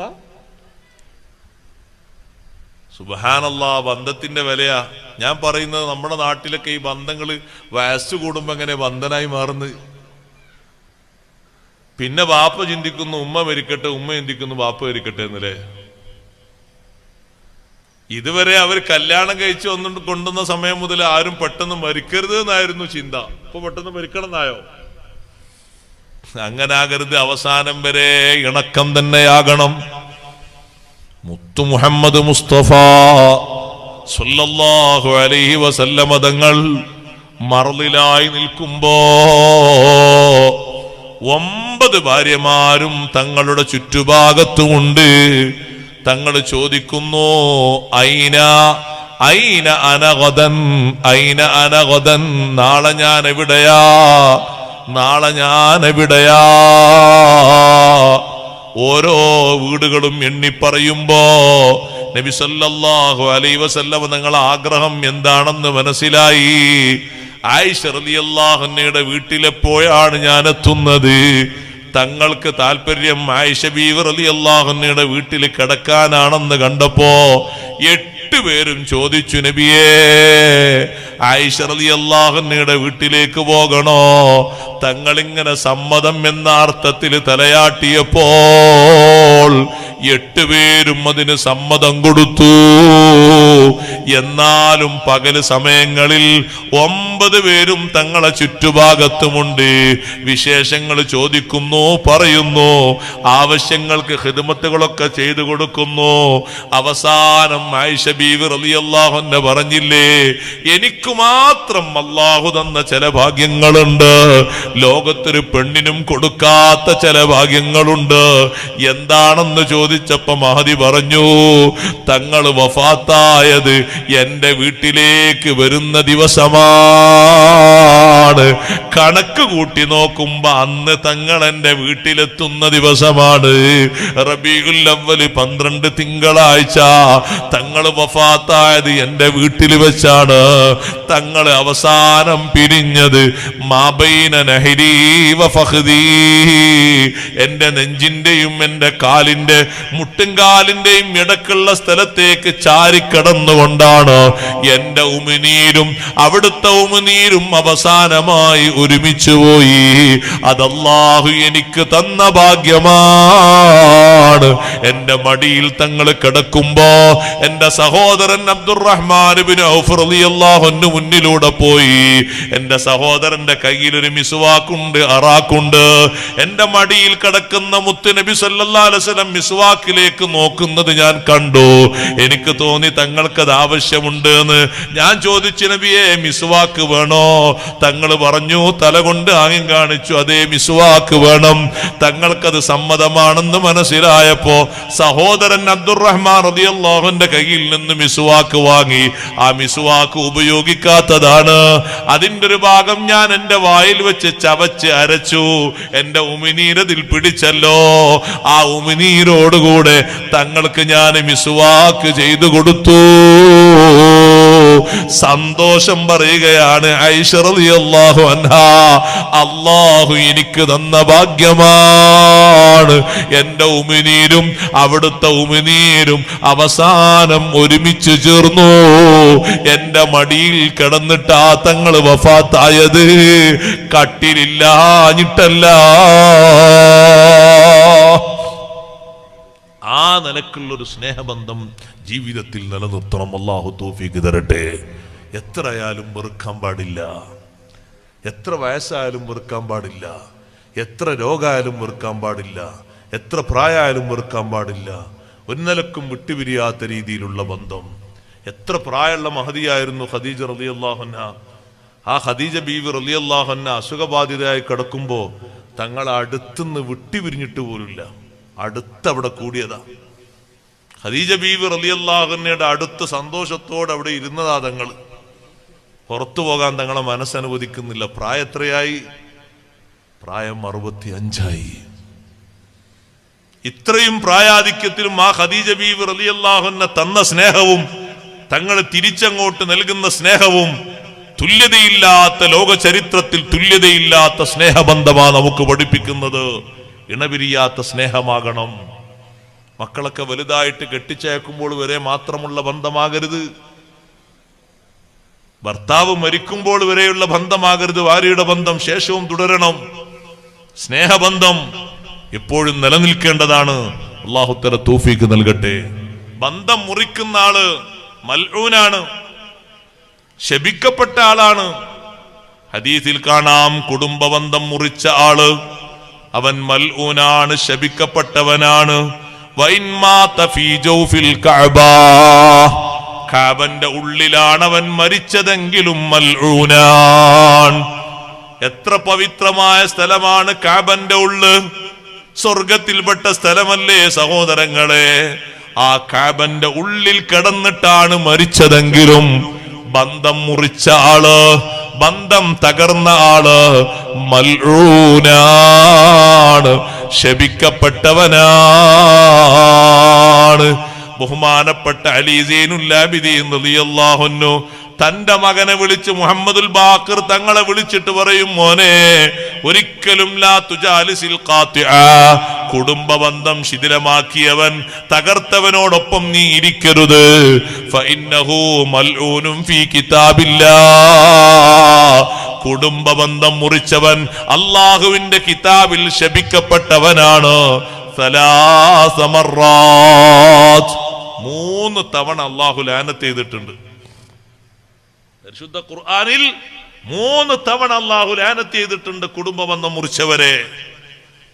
എന്നിട്ട് നബി സല്ലല്ലാഹു അലൈഹി വസല്ലം തങ്ങൾ ഓതിക്കൊടുത്ത ആയത്ത് മോദി, ഉലൈകല്ലദീന ലഅനഹുമുല്ലാഹ്,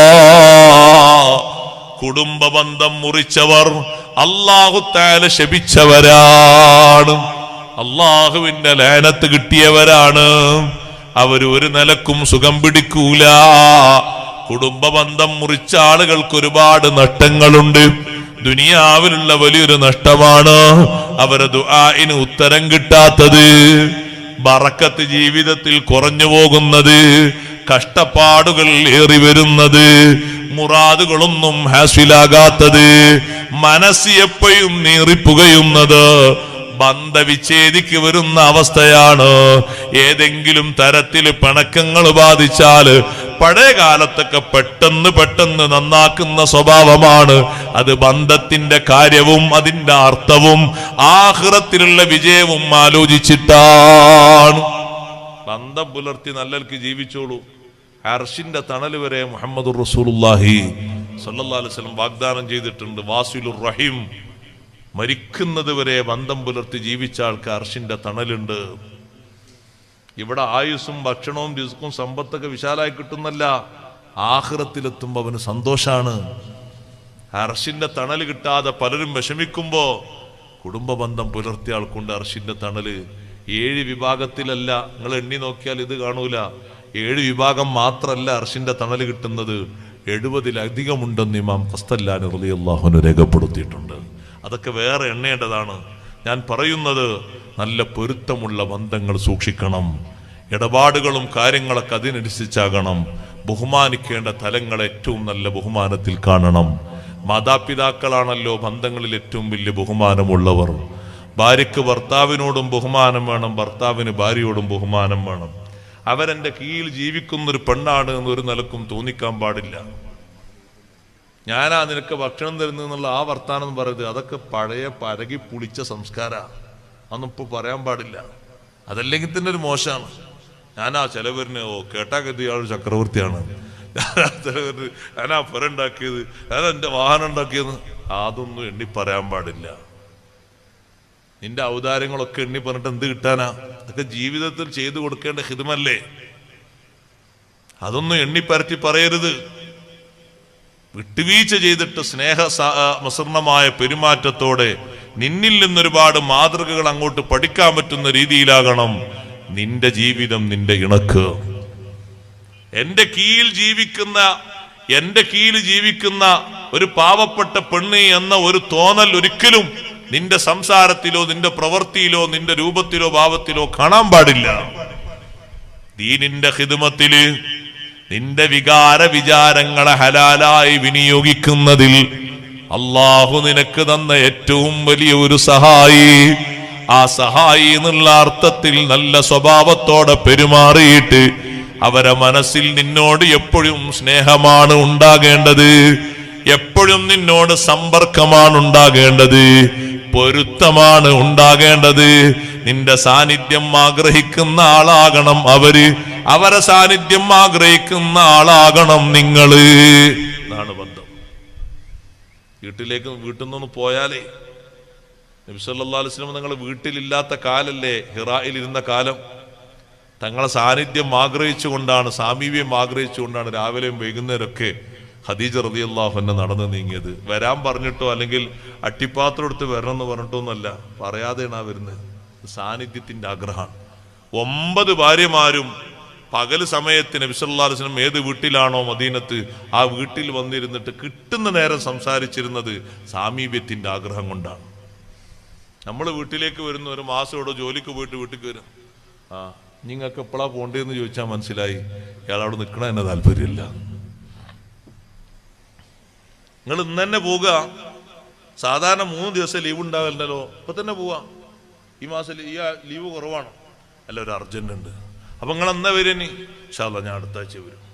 വരണട്ടോ, വരുന്നിട്ട് വരാതിരിക്കരുത്. ആ ഒരു സ്നേഹത്തോടുള്ള വർത്താനല്ലേ, അത് സാമീപ്യം ആഗ്രഹിച്ചിട്ടാണ്. അവരെവിടേക്കെങ്കിലും പോകുമ്പോൾ അങ്ങനെയല്ലേ നബി സല്ലല്ലാഹു അലൈഹി വസല്ലം തങ്ങൾ ചെയ്തിരുന്നത്? കാണാൻ ആഗ്രഹിച്ചുകൊണ്ട്. ആയിഷ റളിയല്ലാഹു അൻഹ പനി പിടിച്ച് വീട്ടിൽ ചെന്നപ്പോൾ എല്ലാ ദിവസവും ആ വീട്ടിലെത്തി സന്ദർശിച്ചിരുന്നു മുഹമ്മദുർ റസൂലുള്ളാഹി. നമ്മളെന്താ പറയാ, ഇനി പനിയൊക്കെ മാറിയിട്ട് വാ, ഞാൻ ഇവിടെ ഉണ്ടെന്നോ?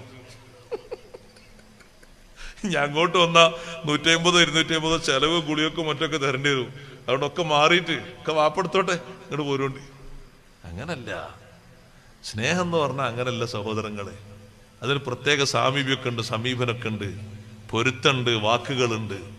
ആ രീതിയിലൊക്കെ പെരുമാറ്റങ്ങൾ വേണം നമ്മുടെ ഉമ്മത്തിൽ. അപ്പോഴാണ് യഥാർത്ഥത്തിലുള്ള സ്നേഹം നിലനിർത്താൻ കഴിയുക. അള്ളാഹു തആല തൗഫീഖ് നൽകട്ടെ. ഞാൻ എൻ്റെ വാക്കുകൾ ഉപസംഹരിക്കുന്നു. സമയം അങ്ങനെ പോകും. നിങ്ങളിങ്ങനെ ഇരുന്നാൽ ഞാൻ അങ്ങനെ പറയും. എൻ്റെ ട്രെയിൻ അങ്ങനെ പോയാൽ നാളത്തെ ജുമഅക്കെത്താൻ കഴിയില്ല. അള്ളാഹു തആല നമ്മുടെ ഈ മജ്ലിസ് ദുആഇന് ഇജാബത്തുള്ള സദസ്സായി സ്വീകരിക്കട്ടെ. വെള്ളിയാഴ്ച രാവാണല്ലോ. അവസാനം ഒറ്റ കാര്യം കൂടി പറഞ്ഞ് ഞാൻ നിർത്തട്ടെ. വായിക്കണ്ട ഇൻഷാ അല്ലാഹ്. ഒറ്റ കാര്യം കൂടി പറഞ്ഞ് ഞാൻ നിർത്തട്ടെ. വലിയ ബഹുമാനത്തിന്റെ തലങ്ങളാണ് മാതാപിതാക്കൾ. ദുനിയാവിൽ കിട്ടേണ്ട ശിക്ഷകൾ നമ്മൾ വാരിക്കൂട്ടരുത്.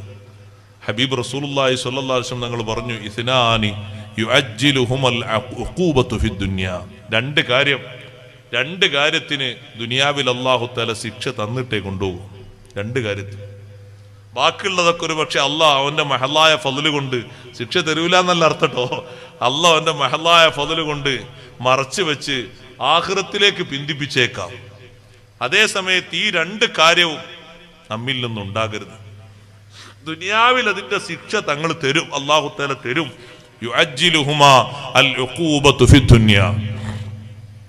ഒന്ന് അൽ ബഗ്യു, അക്രമം. ഒരാളോടും ചെയ്യരുത്, അക്രമം ചെയ്യരുത് ഒരാളോടും ഒരു നിലക്കും. ഏറ്റവും വലിയ അക്രമാണ് ചതി. ചതിക്കാൻ പാടില്ല ഒരു മനുഷ്യനെ. ഒരു ജീവിയോട് പോലും അക്രമം ചെയ്യരുത്. ഒരു ജീവി, ഒരു പൂച്ചാന്ന് കൂട്ടിക്കോളൂ. ആ പൂച്ച നമ്മളിങ്ങനെ വീട്ടിലേക്ക് ചെല്ലുമ്പോ, നമ്മളൊക്കെ വീട്ടിന്റെ അകത്തല്ലേ കിടക്കുന്നത്, നല്ല ഫാനൊക്കെ ഇട്ടിട്ട്. അത് സ്റ്റെപ്പിൽ അവിടെ കിടക്കുന്നുണ്ട്.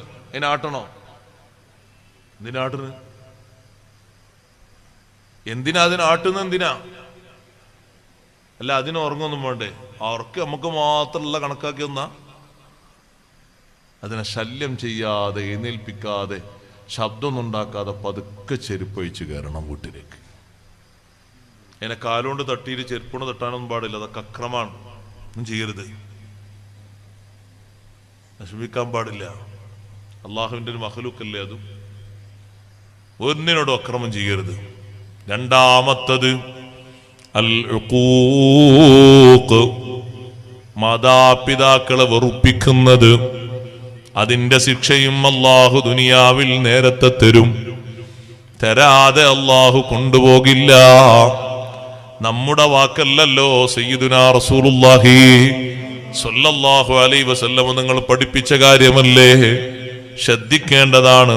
മാതാപിതാക്കളോട് വലിയ സ്നേഹവും കടപ്പാടും, ഒരിക്കലും വെറുപ്പിക്കുന്ന വാക്കോ പ്രവർത്തനമോ ഉണ്ടാകരുത്. ആ നിലക്കുള്ള ബഹുമാനം നിലനിർത്തിയിട്ടുള്ള ബന്ധങ്ങൾ കൊണ്ടുപോകണം. അഥവാ വല്ല അപജയങ്ങളും സംഭവിച്ചാൽ, നേരത്തെ യാക്കൂബ് നബി അലൈഹിസ്സലാമിന്റെ മക്കള് മാപ്പ് പറഞ്ഞതുപോലെ മാപ്പ് പറഞ്ഞ് പൊരുത്തപ്പെടിച്ച് വീണ്ടും ജീവിതം നന്നാക്കണം. നല്ല അവസരങ്ങളല്ലേ ജീവിതത്തിൽ കടന്നു വരുന്നത്. എത്ര മോശക്കാരാണ് ബാപ്പമാരെങ്കിലും ഉമ്മമാരെങ്കിലും, അവരോട് പാലിക്കേണ്ട അദബുകളും മര്യാദകളും ബഹുമാനങ്ങളും എപ്പോഴും കാത്തു സൂക്ഷിക്കേണ്ടതാണ്. നബിയുല്ലാഹി ദാവൂദ് അലൈഹിസ്സലാം സബൂർ വായിച്ചിട്ട് ഒരു നേരം ദാവൂദ് നബി അലൈഹിസ്സലാമിന്റെ മനസ്സിൽ വല്ലാത്ത സന്തോഷവും അള്ളാഹുവിനെ കുറിച്ചുള്ള ചിന്തയും കൂടുതലായി വന്നു. ദാവൂദ് നബി അലൈഹിസ്സലാം ചിന്തിക്കുന്നു, പടച്ചോനെ, നിന്റെ ദുനിയാവിൽ ഞാൻ ഒരുപാട് നിനക്ക് ഇബാദത്തെടുക്കുന്ന ആളല്ലേ, എന്നെ പോലെ ഇബാദത്തെടുക്കുന്ന ആരെങ്കിലും ഉണ്ടോ എന്ന അർത്ഥത്തിൽ ഒരു ചിന്ത വന്നപ്പോ ദാവൂദ് നബി അലൈഹിസ്സലാമിലേക്ക് അല്ലാഹു വഹി അറിയിച്ചു, ദാവൂദ് നബിയെ, നിങ്ങൾ ഞാനാ പറയുന്ന ഒരു മല പറഞ്ഞൊരു പർവ്വതം പറഞ്ഞിട്ട് അതിന്റെ മുകളിൽ കയറണം. കൃഷിക്കാരനായ കർഷകനായ ഒരു മനുഷ്യനെ നിങ്ങൾക്ക് കാണാം. 700 കൊല്ലമായി എനിക്ക് ഇബാദത്തെടുത്തവിടെ കഴിയുന്നു. ഒരു തെറ്റ് സംഭവിച്ചോ എന്ന് കരുതിയിട്ട് മാപ്പങ്ങനെ ചോദിക്കുന്നുണ്ട്. സത്യത്തിൽ തെറ്റൊന്നും സംഭവിച്ചിട്ടില്ല. പക്ഷേ മനസ്സിലങ്ങനെ ഒരു ബേജാറ് വന്നപ്പോ മലമുകളിലേക്ക് കയറിപ്പോയി. എന്താ സംഭവം? ദാവൂദ് നബി അലൈഹിസ്സലാമിനോട് പറയുന്നു, ഈ മനുഷ്യൻ വീടിന്റെ തട്ടിന്റെ മുകളിലൂടെ നടക്കുമ്പോ ഉമ്മ നേരെ അടിഭാഗത്തുണ്ട്, ഉമ്മ തട്ടിന്റെ താഴ്ഭാഗത്തുണ്ട്. മുകൾ ഭാഗത്ത് നിന്ന് അദ്ദേഹം കുറച്ച് മണ്ണടിച്ച് വാരിയിട്ടപ്പോ ഉമ്മാന്റെ ശരീരത്തിൽ ആ മണ്ണ് തട്ടിപ്പോയോ എന്ന് കരുതിയിട്ട് വല്ലാത്ത സങ്കടം വന്നു. ഉമ്മാന്റെ ശരീരത്തിൽ നമ്മൾ അടിച്ചു വാരുന്ന മണ്ണ് പോയി വീഴാൻ പാടില്ലല്ലോ. അത്ര ബഹുമാനം ദുനിയാവിൽ നമ്മൾ കാണിക്കേണ്ട ആരാണുള്ളത്? ഉമ്മമാരോട് വലിയ ബഹുമാനം, ഉപ്പമാരോട് വലിയ ബഹുമാനം സ്നേഹവും കാണിക്കണ്ടേ? ആ മനുഷ്യൻ അങ്ങനെ അതാ മലമുകളിലേക്ക് കയറി. അങ്ങനെ ഇബാദത്ത് തുടങ്ങിയിട്ട് 700 കൊല്ലമായി. ദാവൂദ് നബി അലൈഹിസ്സലാം കാണാൻ ആഗ്രഹിച്ച് പർവ്വതത്തിന്റെ മുകളിൽ ചെന്ന് നോക്കുമ്പോ മെലിഞ്ഞൊട്ടിയ ഒരു ശരീരമാണ്.